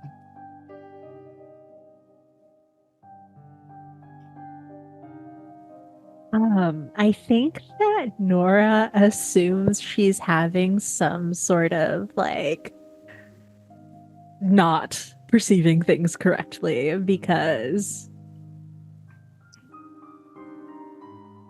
this woman is, as far as she knows, dead, not kindred.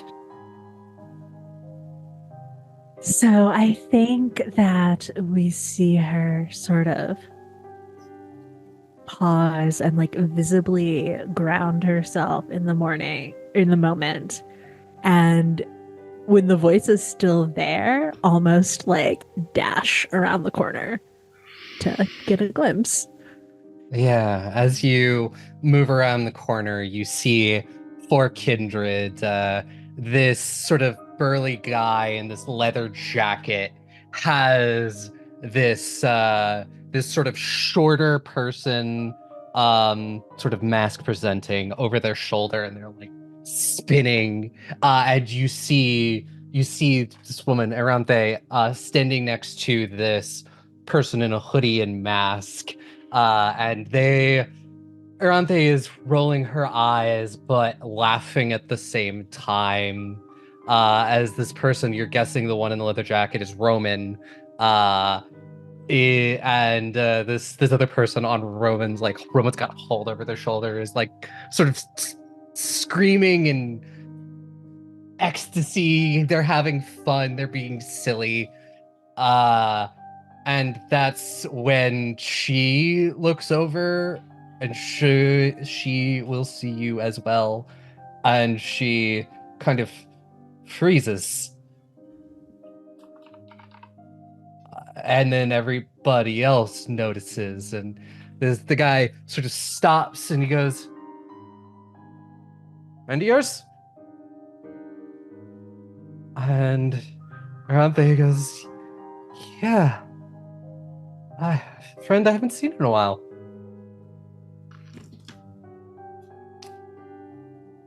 I wasn't expecting to see you here. Yeah, I've been here a while. Roman is just like, Raz, I think the prince needs us for something. Arante, just come find us when you're done. Roman carries this person M, and then Raz follows, and suddenly you're standing in the hallway with this person. She goes, "It's Roman for you." That's first to get out of an awkward moment.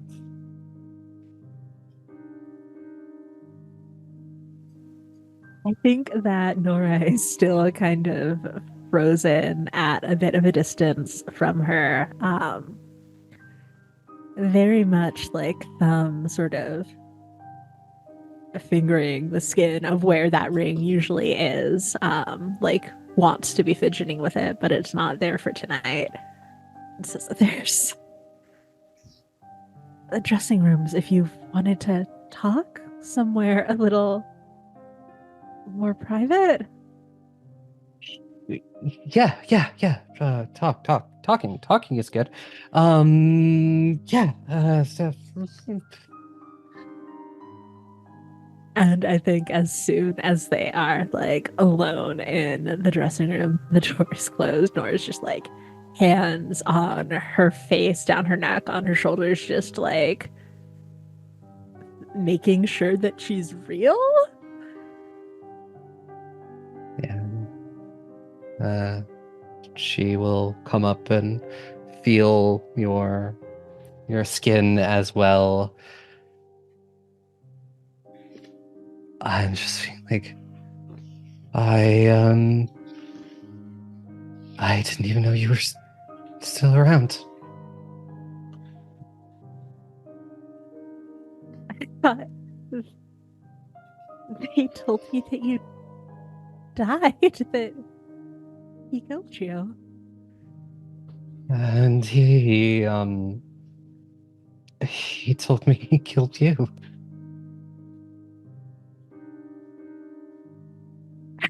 He did his damnedest, but And I think just sort of blood weeping down her face, Nora will sort of hand on her cheek, hand on both cheeks, and kiss her. She will return your kiss.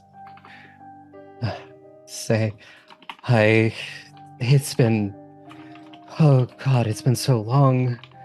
I've been here since, oh God, 95, 96, I think. I just got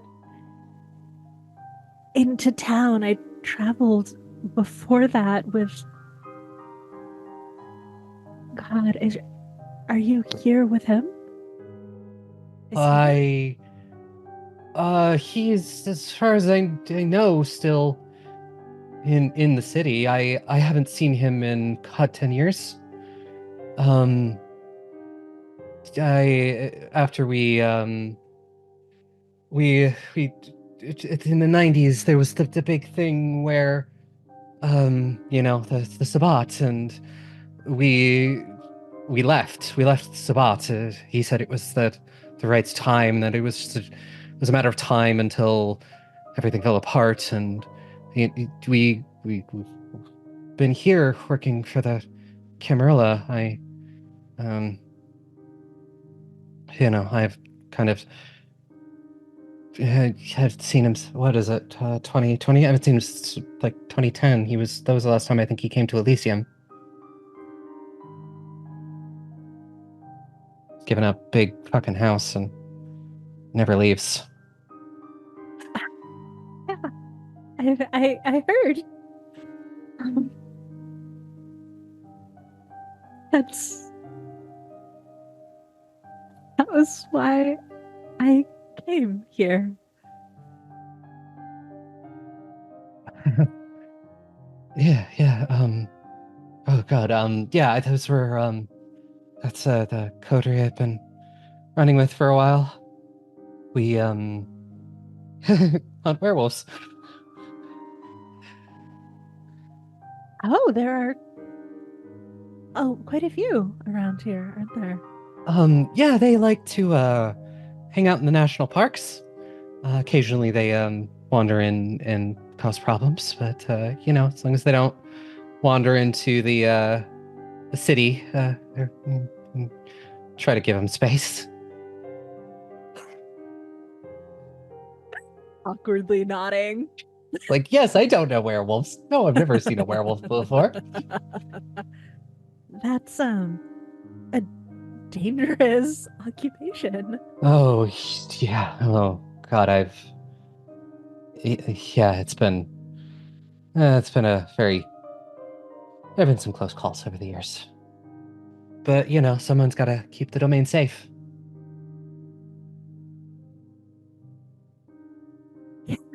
Yeah, Aranthe, is it now?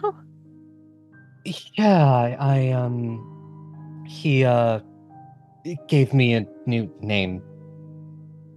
It's the one he chose. It was a lot easier to just not go by the name of a person who was supposed to be dead. As far as papers or anything were concerned, I was dead. I even held a funeral. Yeah. Yeah, when I heard that I had missed it because of...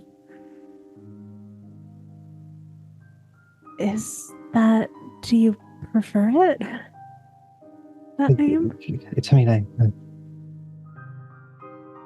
I guess I just got used to it.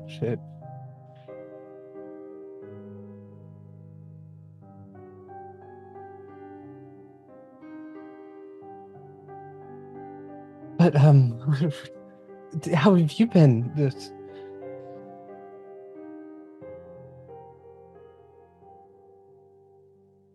Hey. I mean, I don't even...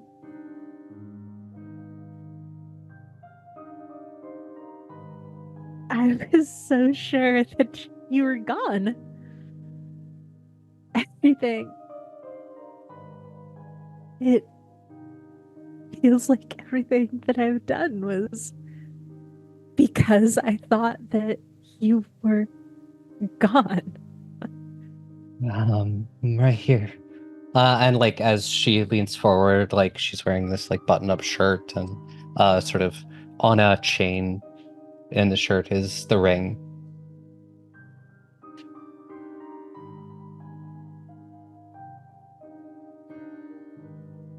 And I think that, yeah, Nora just sort of grabs her hand and pulls her in close again. I've got a lot to catch up on, but luckily there's the whole living forever thing. Yeah. I'd love to meet your coterie, I guess, at some point tonight. Mine is around here somewhere. We have a poacher to report to the prince, but It was yeah, I heard about it. really, really messy. I just Usually are. Usually that thin blood who didn't know they got turned.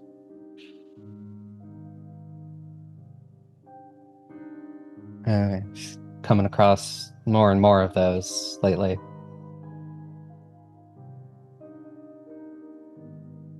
around here, is there someone they suspect of turning them? Well, yeah, some people get a little too close to someone, and you know, things get messy. They drain them, and or get close and panic, and feed them blood, and suddenly thin blood. And sometimes they do the right thing, and other times they freak out and panic and leave them. So it's like the because those things are weird. It takes so long, they just think the person's dead, and then ugh, I don't. I don't envy the Scourge's job. No, our poacher didn't realize what she was, even as she was ripping into someone. So Yeah, it's a all too common story these days.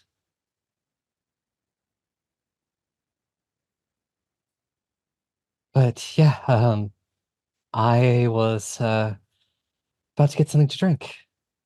It's been a messy couple of nights, and I'm a little low in the tank. werewolf hunting? Yeah, yeah. There's been a pack recently that's been testing boundaries. Wait, actually, the reason our coterie was brought together in the first place was some kindred doing experiments on werewolf blood. Oh, yeah, I remember hearing about that. Yeah, so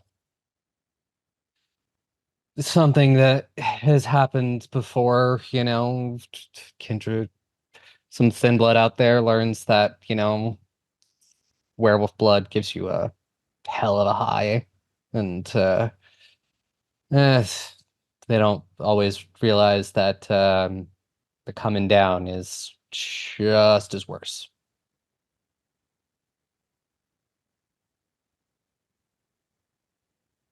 Have you, I mean, you've fought them. Have you ever fed? Uh, More than a few times, heat of the moment kind of thing. You lose control of the beast. There's last time it was like, oh God, it was a solid 2 days before I remember anything happening. Kind of Oh, lost 2 days there. wow. Yeah.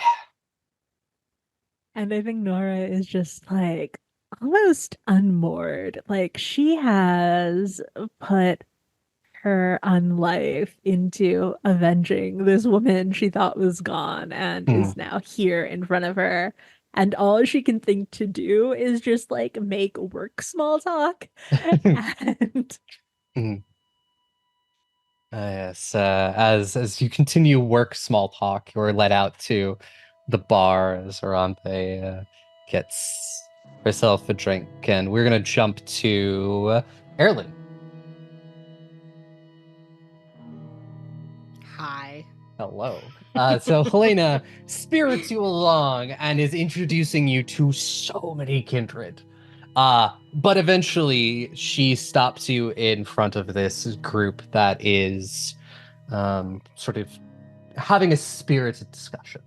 And Helena goes, Eirlin, this is the Youngbloods. They're the coterie to know. Point at a woman. That's Isabel. She is the herald, so any decrees from the prince come from her.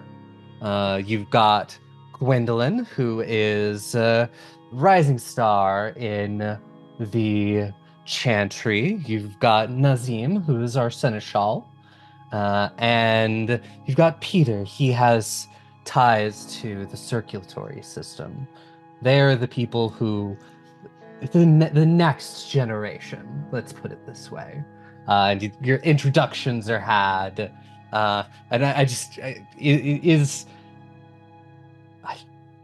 Eirlin, yeah, definitely. I'm just like, how deer in the headlights is Eirlin? Eirlin is trying to be so normal and so pleasant, and basically is, shaking hands, making eye contact, doing doing all the things that one is expected to do. Yeah. I think Eirlin is doing their best to mask their the sort of social awkwardness of Zim, especially given that this environment in the first place isn't Eirlin's first choice of activities. But I think Eirlin is noting all of everyone's names. I think where Z is extremely awkward socially, I think Z has a very good memory for faces and names, and so has been noting down everyone's names and sort of what everyone looks like. But that sort of results in Zim being a little bit quieter, kind of the whole doesn't ask any questions, only answers questions if asked kind of vibe. And Gwendolyn will look at you and go, you run that the tarot shop, right? Yes. You know about that? Oh yeah, I've seen it. I actually I leased an apartment down the street. Oh, that's cool. You live there? Yeah, I before all of this, I went to Brown. I was studying ancient religion and languages. Oh, that's really cool. I also used to go there.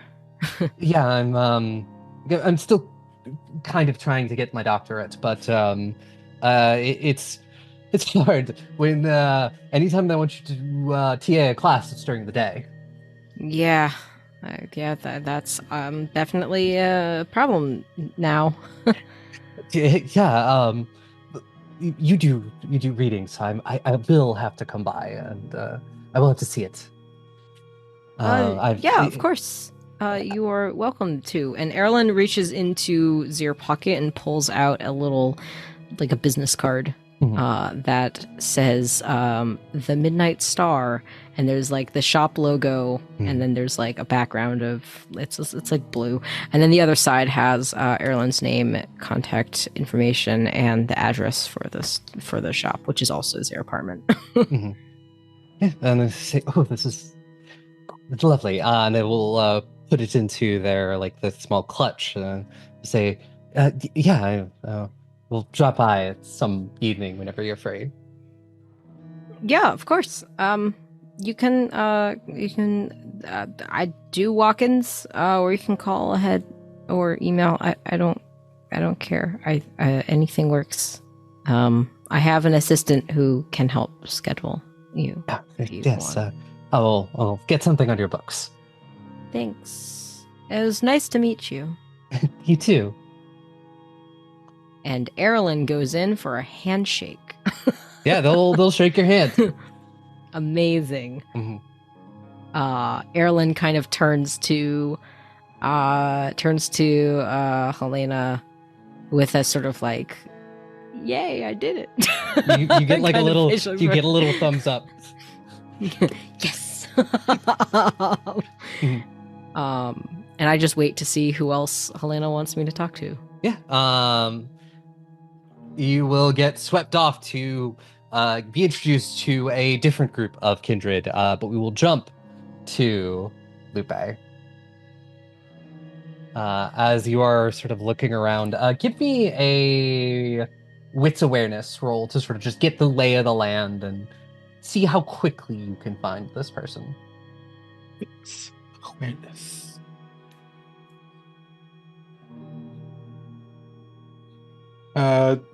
Three successes with a possible bestial failure. Three successes. It's more than enough. You don't need to worry about that bestial. You eventually spot the sheriff first, because you've met the sheriff before. You know what they look like. They've kind of been. They found a spot inside sort of where the theater is, and they've sort of posted up, and they're chatting with several people actually. You kind of recognize some of them. You recognize two of them because they're members of a band. And you've probably seen them because they're like sort of rising star in the area. You know, they're gonna go on and do big things. And and you see the sort of shadowy person sort of standing very close behind Veronica.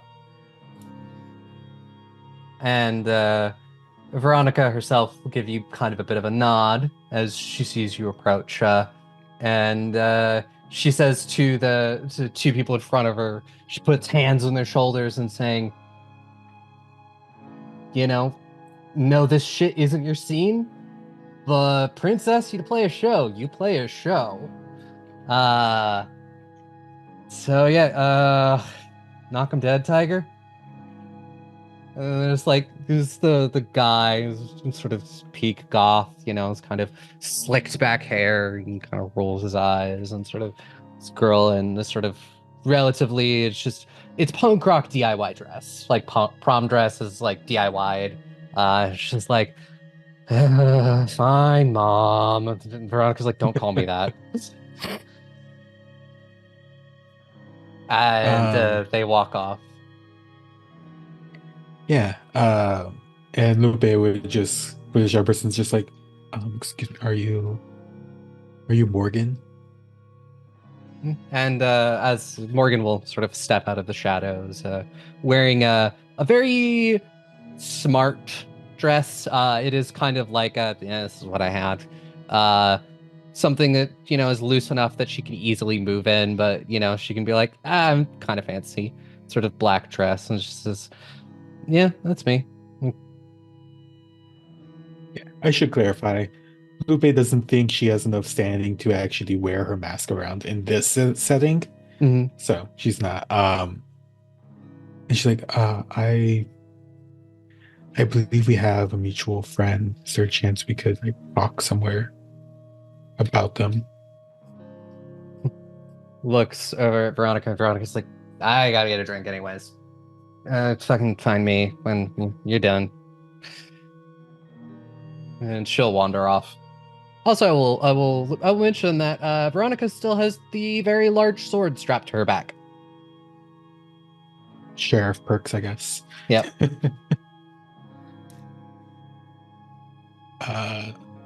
Yeah, I mean, I guess if they're like at a table, Lupe would just like sit down, Mhm. and just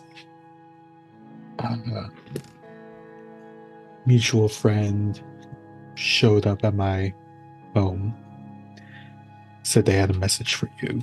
Is this a good time to deliver this message? Better than ever. And Morgan, Well. as she does that, sort of just like looks around, kind of does corners, and just says, "Yeah, we're good. I know you're watching us." Well, they told me that you would like to know that there's an autumn they've been spotted in New York. She'll nod, and say, "Thank you for telling me. I think our mutual friend." Um,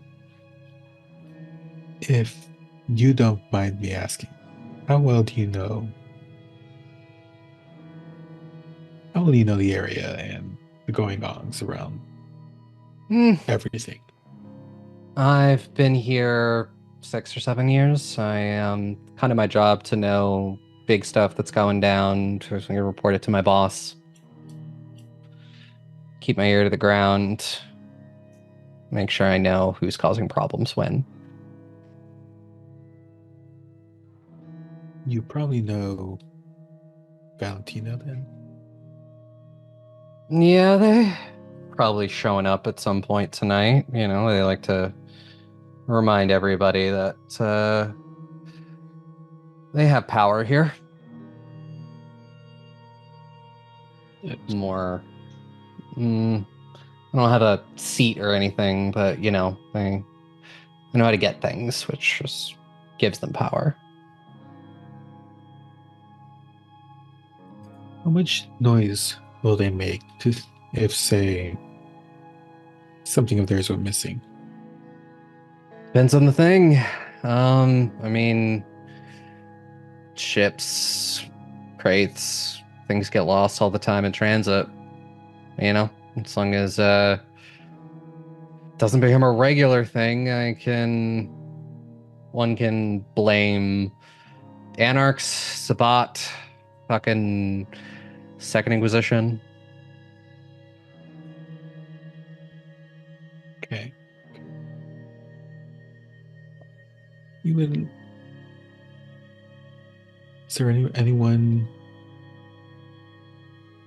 that, like us, they work with? They got a couple of people they run with.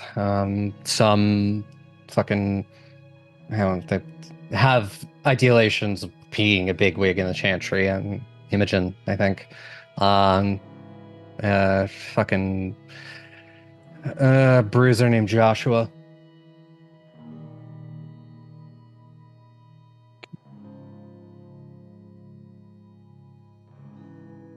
Well, I think that's all I need to know for tonight. Yeah, well, Appreciate it. I didn't ask this many questions. You don't have to worry, Veronica, at all. well, you know, I gave you information. You gave me information. It's an even trade.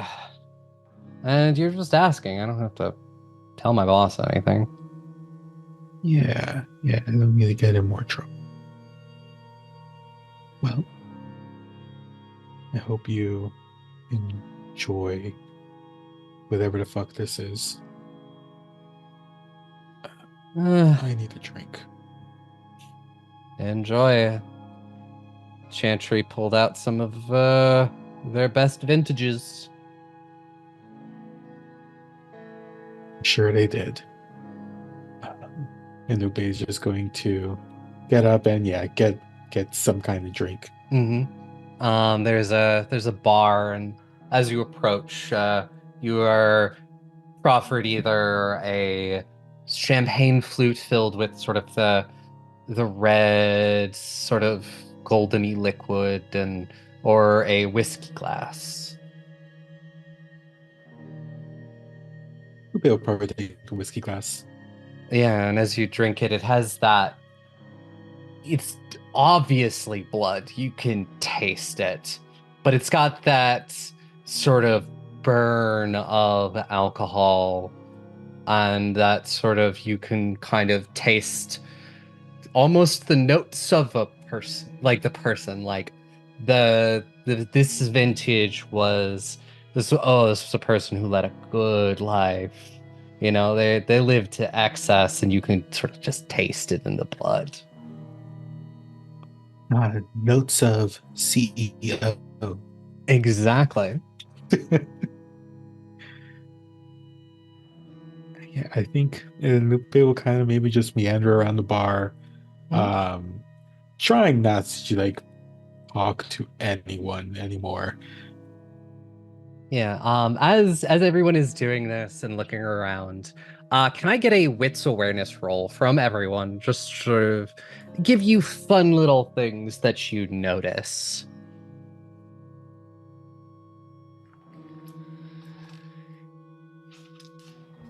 Sure.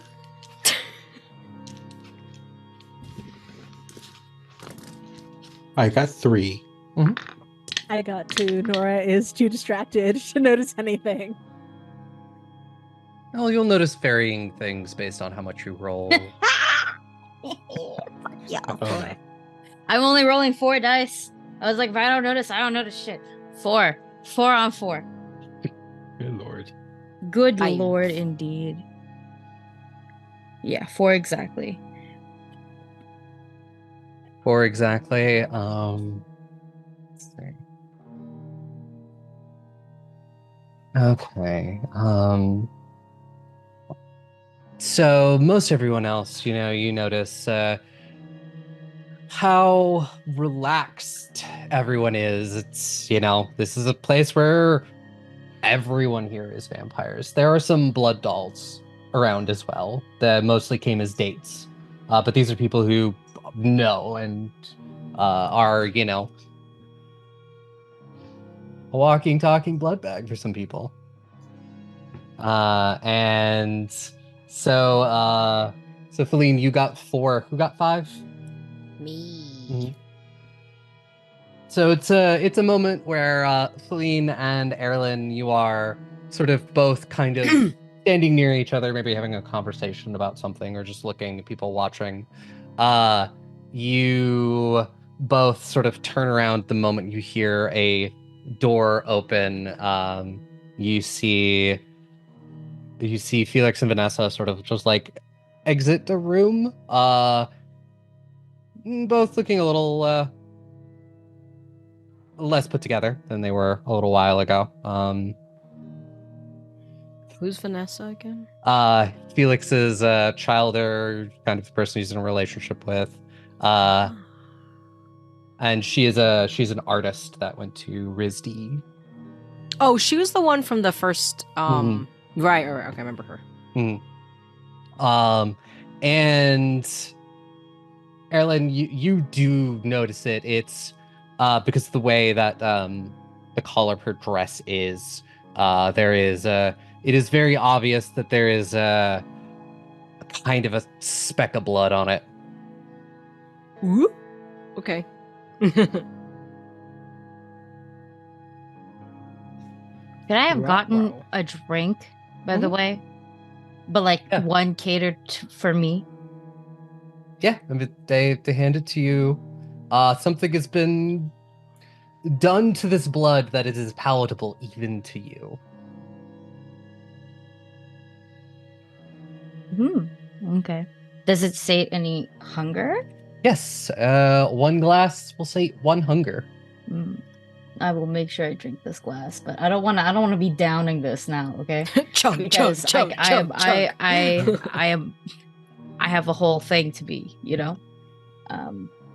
but I'm drinking. I am drinking to what do you call it? Not to drink. I'm drinking to eat. I'm just doing it politely. Yeah. When I'm done, I might go get more. Oh, you've got several hours, I'd say, that if any of you need to, by the time midnight rolls around, you can all get down to hunger 1 if you need. That's what I'm aiming for. Yeah. That's what I'm aiming for. If I can do that, like, shit, I'll just gradually remove the hunger, I guess, until I go down to 1. Because I don't think I'll ever be like, I'll reach 0. Eirlin, as we're sort of like in vicinity with one another, maybe we're talking, maybe we're not, and we both notice this door open. Eirlin does that thing where like Z has like heightened senses, so like Z hears the door open and like does a whole like turns to look, sees what's happening, like turns back and then looks with the eyes instead.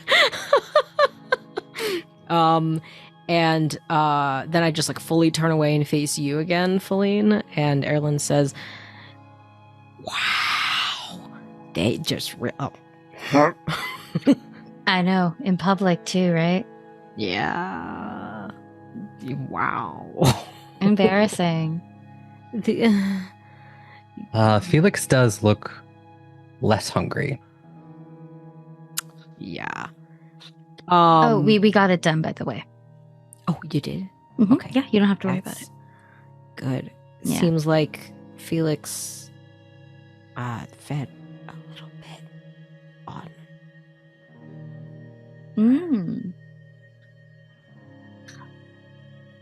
Is that Oh, allowed? wait, and she's also right?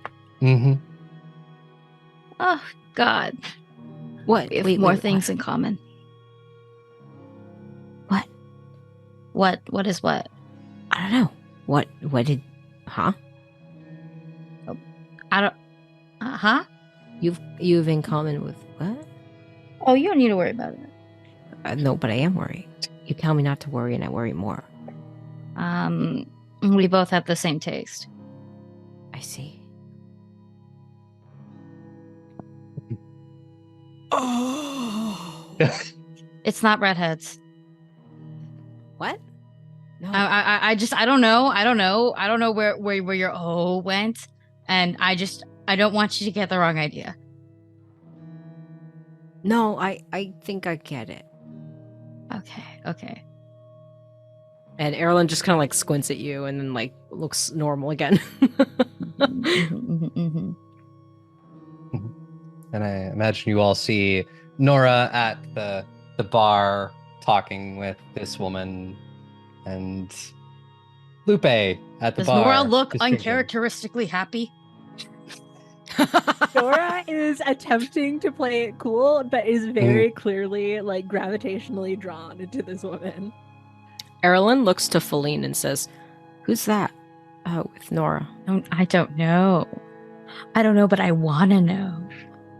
They got kind of chemistry or something going on there. It's like, They listen to Girl in Red. maybe. Mm-hmm. Hmm. Actually, depending on how old they are, maybe they're like friends with Dorothy or something. Eirlin is just like transfixed, like looking. And who's Lupe talking to? Currently a glass. Oh, okay. Yeah, like right. She talked to someone that has been at the bar, just actually avoiding talking to people.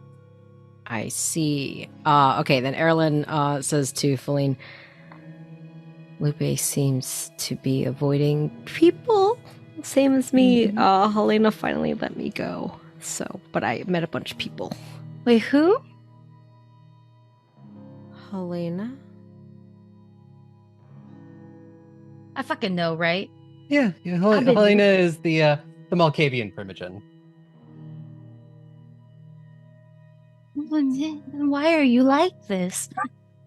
Like what? What do you Oh, mean? like so new. Because I am new. I mean, yes, you're new, but I mean, like, why are you so baby fresh? Like, it's. I was turned Just- like 3 years ago. No, I mean, like, with the rules and stuff. By 3 years, you should be familiar. I'm Especially when learning. your sire is primogen. Yeah, they teach me a lot. Well, they don't teach you sufficiently. Well, I learn and remember everything that I learn. The idea is that after 3 years, when your sire is this important, I'm not blaming you. I'm fully blaming them. I don't know if it's their fault either. I just kind of don't engage.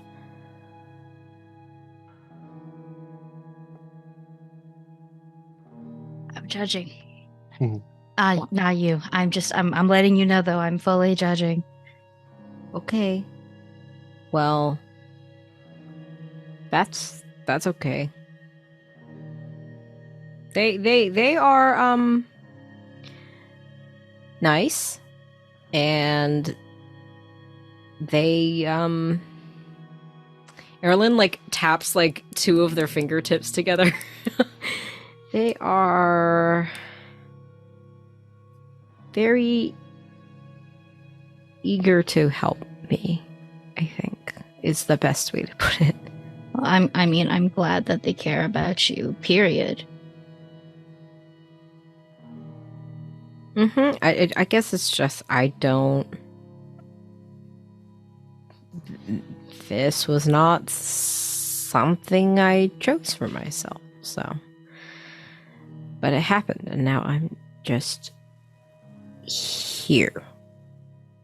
That tends to happen with most of us. So at least you're in good company.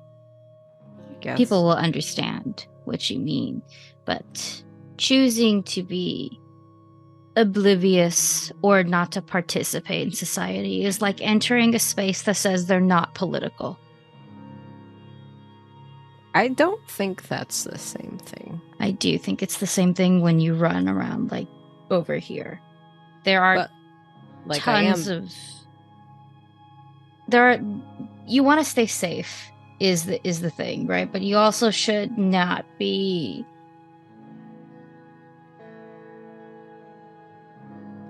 you shouldn't be scared to be a part of something that you are unfortunately stuck in. It's the best of a bad situation kind of vibe. You might not be entirely happy with the community, but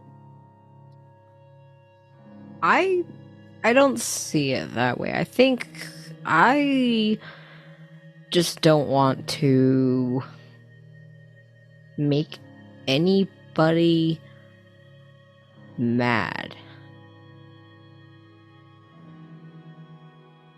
That's all.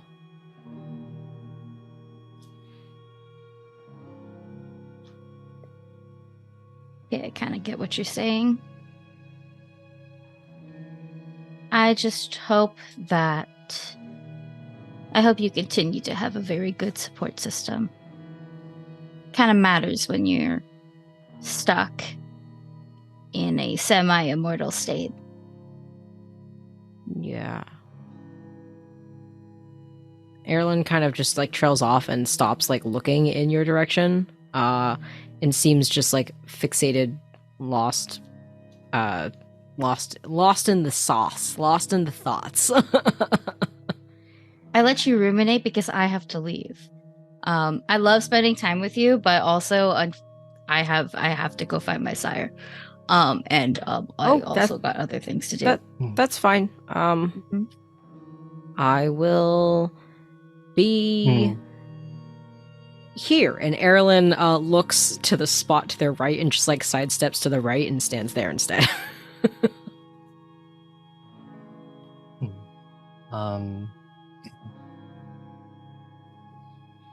So yes, Faline, you move off to go find your sire. As you're doing that, I never described what I look like. do that real quick. But I wanna let you know that my desire is to fucking stun these people with my presence. Okay? And at any given time, you gotta let me know if I've done that, okay? Because I can't. The issue with that desire is I can't measure it, you know. I'll let you know. Yeah. All right. So, Faline is in this. It is a black fitted dress with short sleeves and a very like open neckline. With it's got a nice little deep plunge, but like around the boobie area, it becomes a bit of a nude illusion on the side. And it will continue just kind of like around the back as well. So in a way, it kind of looks like top part is a little flowery, but it's not. And then it goes into a nice like dark black kind of vibe, like the velveteen kind of material. So like when the light gets on it, you're like, that's light, but otherwise it's pretty like thick, I would say. With like one very high like slit for the leggy, and she's got like simple white diamond studs for her ears and diamond bracelets as well. Etienne is like wrapped around her neck loosely, but it's a live snake, so obviously it changes position whenever he would like, but like that is the vibe. No necklace, Etienne. And she's also wearing like short black lacy gloves to cover both hands, and her shoes are those like Christian Louboutin heels, so they are black with the red bottoms, and they're also expensive. And pretty much like she's just walking around like a fucking princess.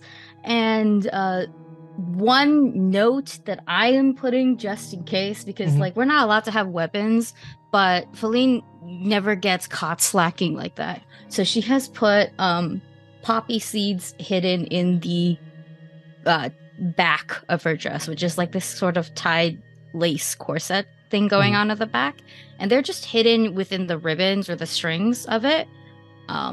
So she's not completely she's never completely defenseless, but like in terms of weapon wise, it's just seeds in the back of her dress that you can't see because they're hidden, and also her hair long. Those seeds would work on Eirlin. We all know that. Distraction. Yeah, as you're doing that, you're breaking off to find Armand. We'll say you all noticed this. You notice these two people walking in from where the theater is. One of them is a very tall, probably 6'3", 6'4", in a very, very expensive suit, wearing what appears to be a plague doctor's mask with sort of a wide-brimmed hat. He has leather gloves on as well. Sort of a smaller woman, probably late teens, early 20s, long brown hair, wearing a very just sort of basic gray dress, is walking next to him. She has a tablet that she is typing away at, and they are talking furiously between the two of them. Anybody who wants to try to catch what they're saying, I need a wits awareness roll.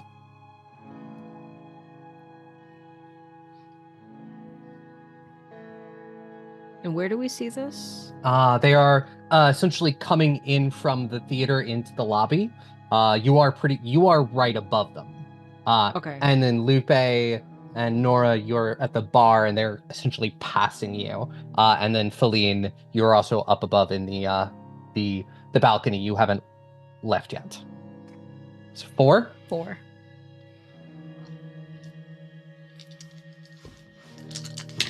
5?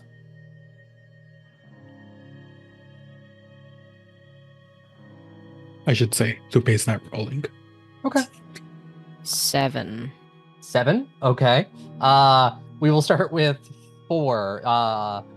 Faline, the only thing you catch is the man saying, "We will deal with it another night. Not tonight. It's not the time." Nora, you catch what the woman said before to get him to say this. And she says, there's a glitch in the system. I don't know how long it's been there. Yeah, it could be big. And then Eirlin, you catch this. You catch that the woman called the man Corvus, and then you catch her reply and the fact that she is obviously very panicked about something.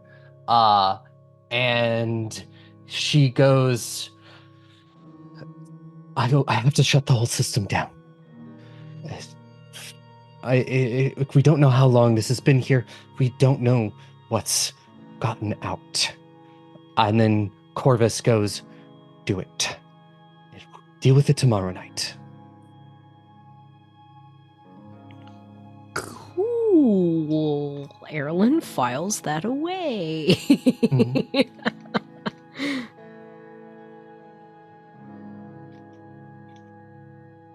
And then, Faline, it does not take you long to find Armand.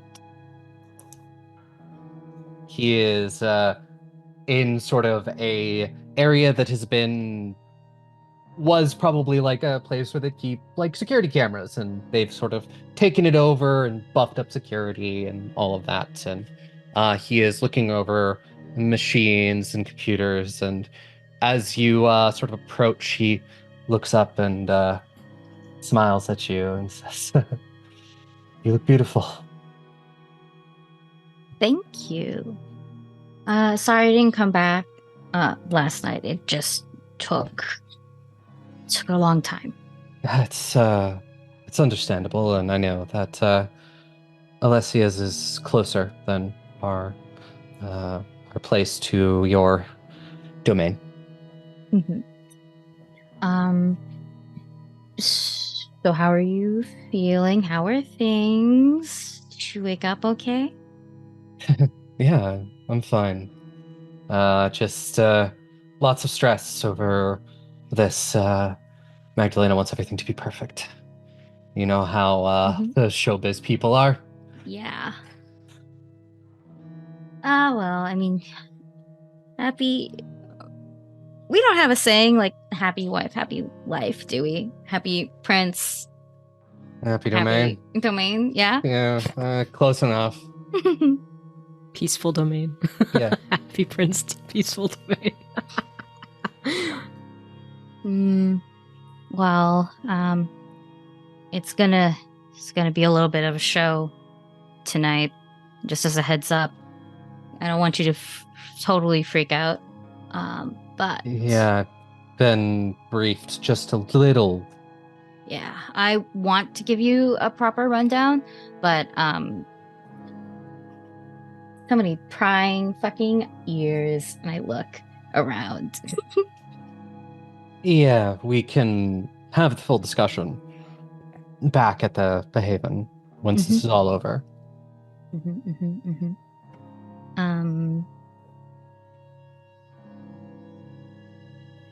I don't need to do anything, right? I mean, besides what I'm supposed to do here. Do you need me to do anything?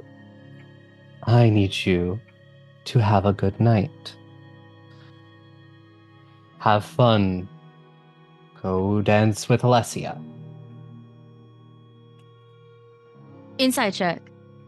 Yeah, roll a wits awareness or wits insight. I want to see how he's feeling for realsies now. Wits, insight. I'm aroused for, is it 2 extra, right? Yep. I'm fine. Give me these. That's not a roll. That's me dropping the dice. Okay, yeah.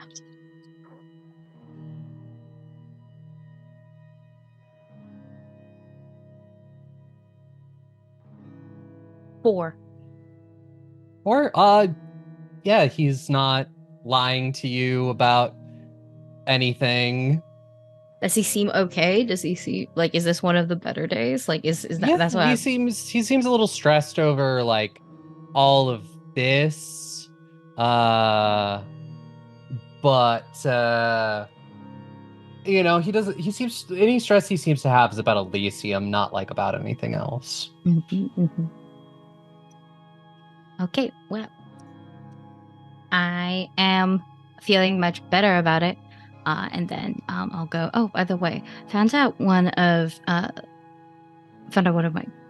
members of my coterie is the childer of God, Helena. Isn't that wild? Small world. Oh, it's the one that she took under her wing. Yes. They seem really new though. Helena is unique in their approach.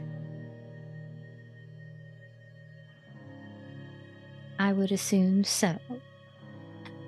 I'll get out of your hair now, but you know how to find me if you need anything. Besides at midnight, that's when the show starts. Of course. I'm gonna leave now. Okay, bye.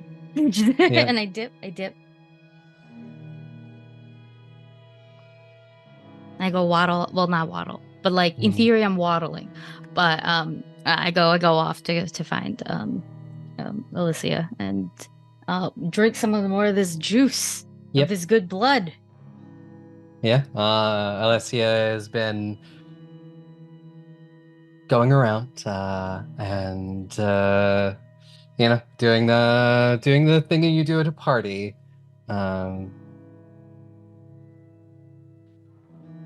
And let's see. And Nora, you at any point seek out your sire? I think Nora will go to find Chloe, mostly just for the sake of appearances. Just like a quick momentary, like, the space looks great. Good job. People have seen us interacting. I'm gonna go now. Yep. Chloe, who's also very aware of keeping up appearances and everything, will do the thing, the dutiful, she's talking with some important people, and then she turns and goes, "This is my child, or Nora. Nora, these are these very important people. Lovely conversation or anything. I'll find you later, and we'll fully catch up, fully knowing that she doesn't intend to." And so you can go back to Aranthe and continue just having a lovely night. Let's see. Eirlin? Lupe? Well, I was actually going to say, could Lupe notice Eirlin not doing anything and actually go walk over to them? Yeah. Because I think Lupe would be like at the at the bar and just see them, and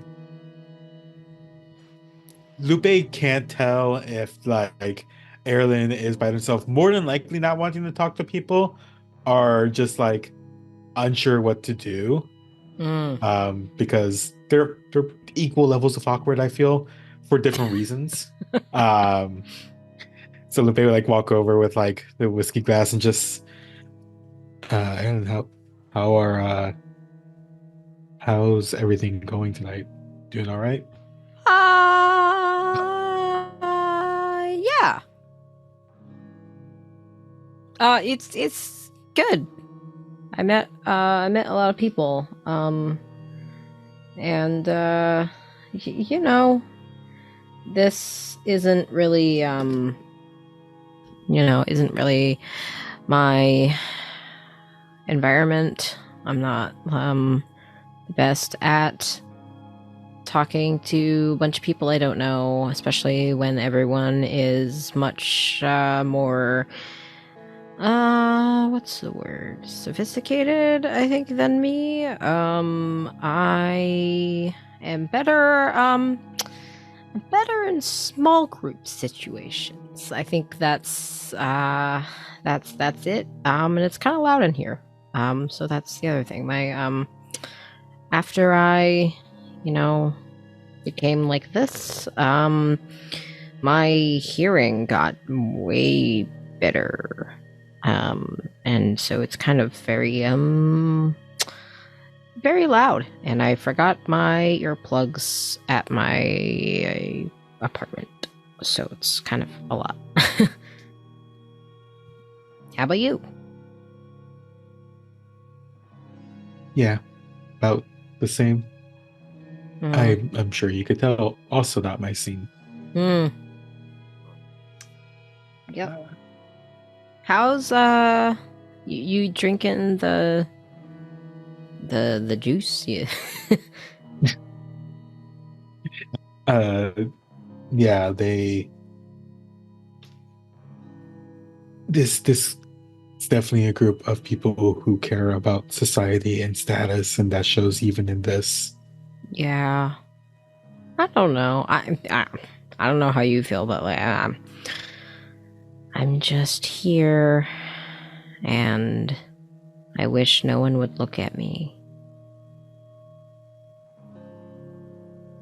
I get it. I'm not really about this status thing. It's just a means to just like a further reason to look down on people in eternal life. And Yeah. if I didn't have to be here, I 100% wouldn't. But Yeah. It's And Eirlin kind of just trails off and says, do you think I should get a drink? Because I mean, like, literally everyone else is drinking. Only if you want to. I was parched. So. Fuck it. And Eirlin will walk to the bar and will wait for a bartender to come over. Yeah, you're given sort of the same. It's sort of a champagne flute full of the sort of the amber-looking blood or the whiskey glass. Eirlin will take probably a shorter glass. Eirlin is not a champagne flute, wine glass, fancy type person. Eirlin would take the short little whiskey glass. And just kind of like looks down at it and looks up at the bartender and says, so who is it? Bartender sort of looks at it and says, I mean, it's I believe that was 1985. Shit, how do you keep it not go bad? Wow. How do you keep it from going bad? Eirlin corrects himself. Oh, it's blood magic. We do it and it's oh god, I'm trying to think of how do I explain it to somebody who doesn't do blood magic. It essentially is the blood is kept in like a suspended state. That when the bottle itself is enchanted, so when it is poured, that's when essentially it is like you're pouring from the vessel for the very first time. I see. That makes complete sense in the world we live in. Yep. Thank you. Sincerely. You're welcome. That makes sense. And Eirlin will awkwardly take the glass and will kind of like do like a cheers motion towards the bartender and will turn and walk back to Lupe and say, so, what are we all waiting around for? Lupe would like just take a sip of their glass and it's like, well, whatever happens at midnight. I think Veronica got one of the local bands to do a show for the Prince. our Veronica is encouraging one of the local bands to do a show because Oh, of the pranks. which band? Which band, Aubrey? It would be the vampire punk group December Sympathy. Right. December Sympathy. Oh, Something they like- were the ones at the club. Yeah. They Cool. yeah. Cool. Do you want to, I don't know, do you know anyone here? I was just walked around by Helena, the primogen of my clan. And I met a bunch of people. Do you know anyone here that I could Yeah. talk to, or we could just stand here together? That's cool too with me. Well, I know the sheriff and their friends. Oh, Friends, quote unquote. never mind. I will stand here. Yeah. No, I'm not doing anything. Okay. Actually, you know what? And they're going to go into their things like, I understand the whole ear thing. I think I have extra earplugs on me. And they will hand them a pair of earplugs that they happen to have. Eirlin takes them out and turns away so that Lupe doesn't see Eirlin just looking for earwax on them, because Eirlin has a thing about So not fair. putting other people's earwax in your ears. And so Z like kind of like, you know, just wipes them off on the front of their shirt and puts them in, and then turns back and just says, thanks. And I will take a sip Okay. of this blood. Does it taste good? It does. Is it better than the drink I had earlier tonight? It's not as fresh as like drinking from the vein, but it still tastes good. It goes down smooth, and it almost has a bit of the burn that one would expect with alcohol. Interesting. Eirlin involuntarily shudders a bit. I don't think Eirlin was ever a super big fan of alcohol.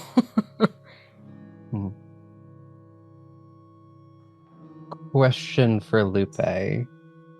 You're Yes. keeping your eye out for someone, right? Yes. Yeah, I heard they were going to be here tonight, so they would have been. Mhm. So you're relatively sure you know what they look like, right? I think Lupe would know. They would have been keeping tabs. Okay, give me a wits awareness. See how Alright. much of a tab you are keeping. Let's see. I only have 4 dice for this, so I mean, I got 2 successes. 2 successes is reasonable.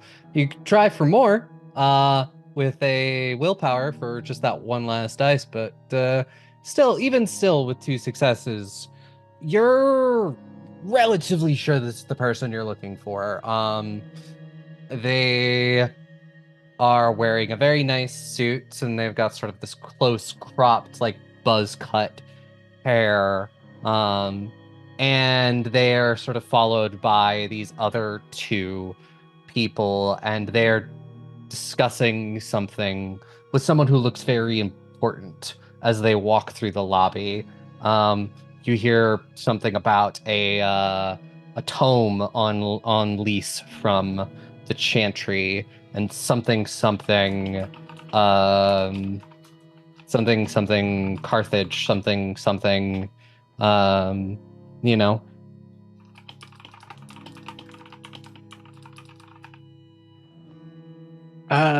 I think as soon as like Lupe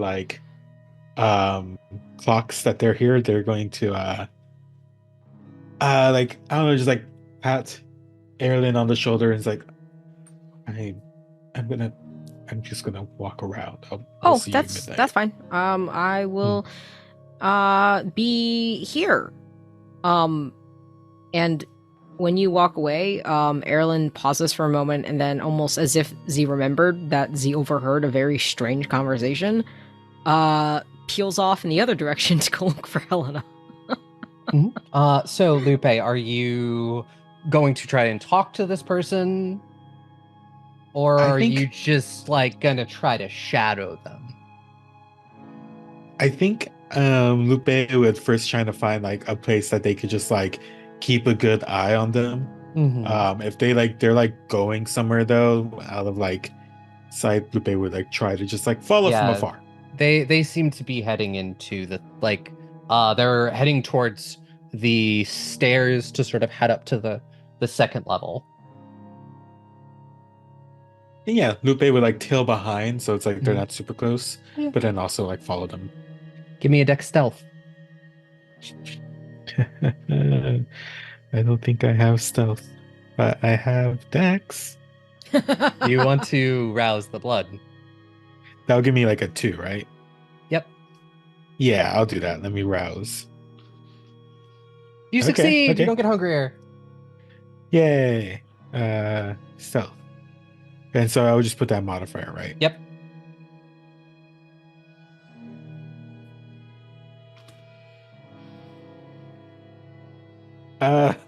Would you like to spend a willpower to re-roll those 2 dice? So maybe it's not a Yeah. failure. Yeah, totally. Oh. Why is willpower roll maybe roll 4? Did you hit willpower on the sheet? I did. Right-click the roll and then do willpower re-roll.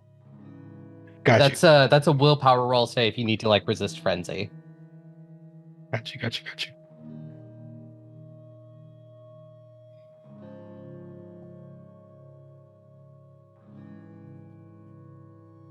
Hey. Okay, that's an additional 2 three- successes. Three successes, so you're able to. We'll say that I'm gonna roll for them real quick. They only get 2 successes, so they don't realize that you are shadowing them. You catch a name. You catch the name Sibling. That the person you're relatively sure is Valentino says. And just through context clues, Sibling is the regent of the chantry. She's the one in charge of the Tremere. They're Okay. discussing specific tomes that the chantry has, and Valentino is trying to borrow some. Okay. I'm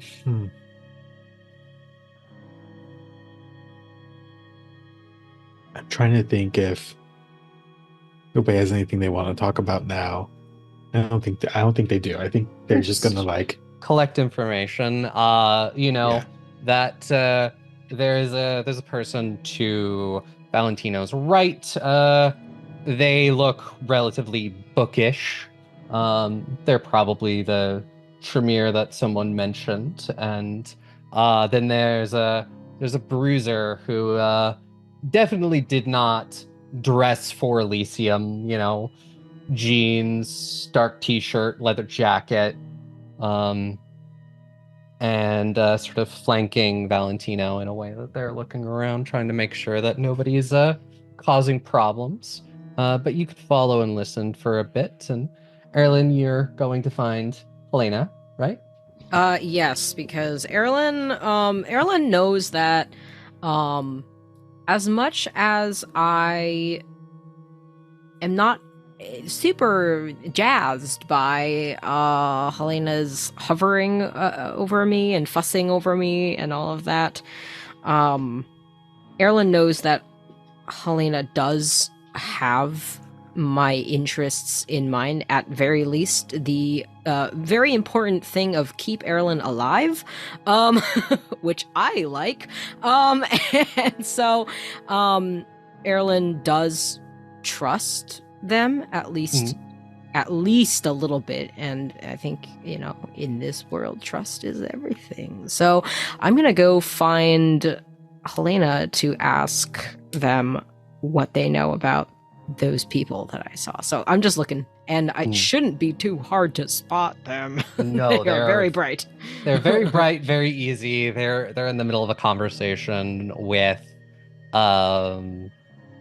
somebody you don't recognize. But when you get closer, Helena will tell you that the person they're talking to is Micah Reynolds, the La Sombra Primogen. Cool.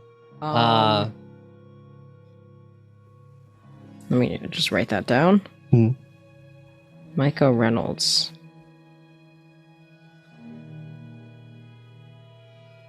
Cool.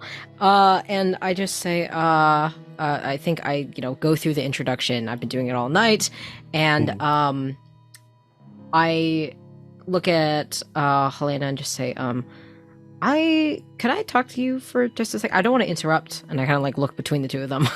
And Helena's like, "Oh, it's fine. We were just discussing business. It was lovely talking with you, Micah. We'll see you around." And Micah's like, "I gotta go find my ghoul, anyways." So, and they head off, and Helena's just like, "Is everything all right?" I think so. I just and Eirlin's like scanning the crowd, looking for plague doctor guy and companion. Give me wits awareness real quick to sort of be able to follow their movements. Oh, look at all my dice. Eirlin is good at looking. Actually, wait, and I have, hold on. Specifically sharp senses for sight is specifically really good, so I get an extra dice. So I will do that. I gotta put that back in. Cool. That's a lot of crits. Hold on. 7. They sort of, you watched as they went and they talked to the person manning the security office, and then they've moved off into like a different corner, and they're continuing this conversation. Okay. And I kind of, once I spot them, I kind of side of my mouth to Helena, just say, "Do you know who that person is? Plague Doctor Mask, can't miss him. Name is Corvus, I think." Yes, Corvus. They're the Nosferatu Primogen. There are not many Nosferatu in the city, but Corvus keeps tracks of them. And who's that with them? They like look and they go, know that they go by Vortex. They oh god, I'm bad at you know the net we use for our kindred only phones, right? Oh yes, ShrepNet. Yes, that thing. She is the one who kind of designed it and keeps it going. Oh. Shit. And Eirlin will then turn, like, because I've been talking like side. Eirlin will fully turn and face Helena and say, "Well, I just heard something very interesting." Haha. And Eirlin will tell Helena about the conversation I overheard. Helena, like, it's kind of a look. I'm sure if it was an emergency, Corvus would let us know. There are safeguards in place to quickly shut down the network in case. I mean, to be fair, most of us are here tonight. So if now is actually a decent time for there to be a problem with the network, because we're all here. Is it kind of like how Wi-Fi gets overloaded, or? Oh, could be. I'm bad with technology. Oh, I okay, broke my yeah, toaster I forgot. somehow.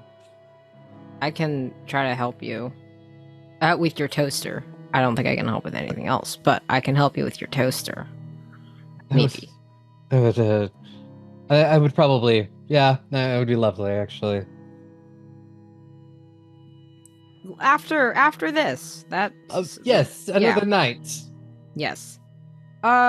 What's happening at midnight? Oh, that's the prince will have arrived, and then we will all go in. Everyone is Prince will hear about things that are going on in the domain. You will present the thing. There are a couple other people who have been told to bring things to present to the prince at Elysium. Prince is in the announcements. Right. Given then, so when the majority of the people are here. So it's like, Eirlin kind of chuckles to himself. Because I think when Helena was originally telling me how Elysium and like the audience and all that stuff works, they described it as like public show and tell. And so Eirlin's just giggling thinking about that again. Yeah. And it is almost midnight, so that announcement's gonna come at any point now, but it'll come next session as we roll into the second half of Elysium, where the prince has things. You've got a body to present, and you have one last member of your coterie to meet up with. So I'm yeah. normal. I'm normal. We'll go around one more time and have everybody tell you who they are, who they've been playing, and where you can find them on the internet. And we'll start with you, Aki. Hello, I'm Aki, and my laundry machine is going buck fucking wild right now. You should be able to know where to find most of me now.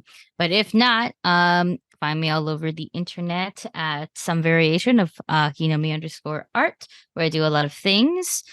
Things that Alyssa and Dusty can also tell you that I do, but otherwise, if you check out me over on Nameless Domain, I'm doing a bunch of stuff. Ironically, also semi-vampire related.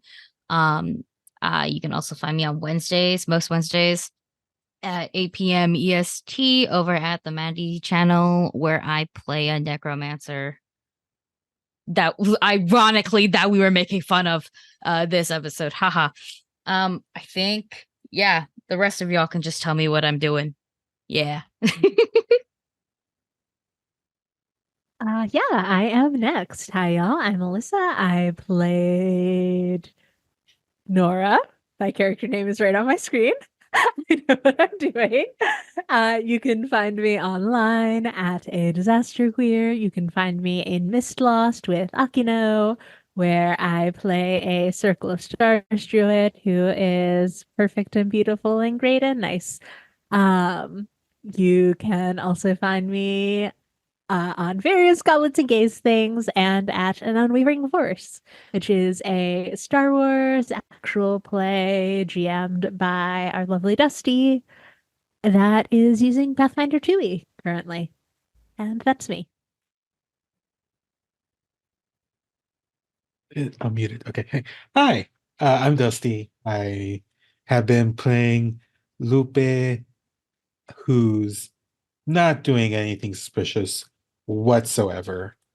And you could find me again, various Goblets and Gay shows.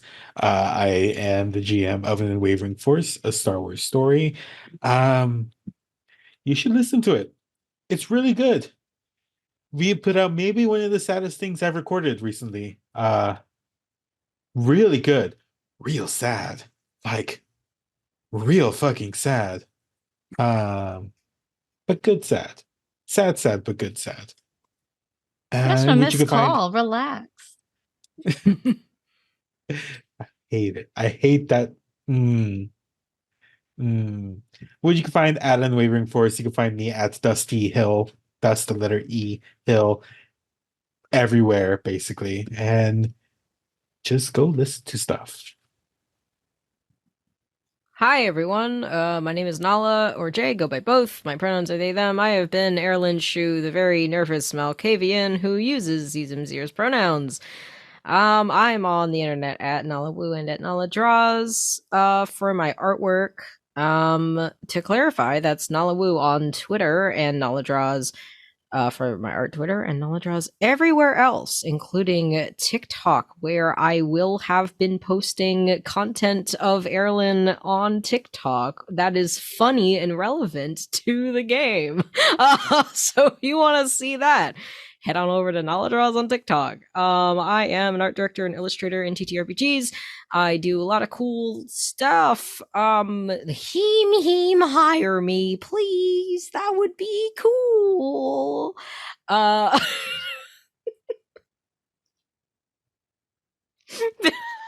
Before the show even started, like tonight, I was like, what's the weirdest way I can plug myself? So that's what I came up with. And I've been holding that in the entire session.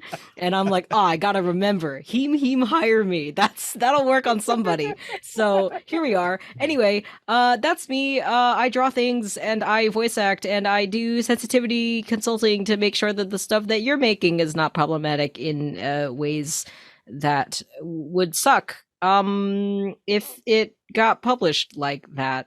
Wow, great pitch. Eirlin's rubbing off on me. But that's me. Throwing it back to our lovely GM. And last but not least, I am Aubrey, your storyteller. You can find me doing so many things over here on Goblets and Gaze. There's a chance that Mother May I may still be going at this point, so go listen to that.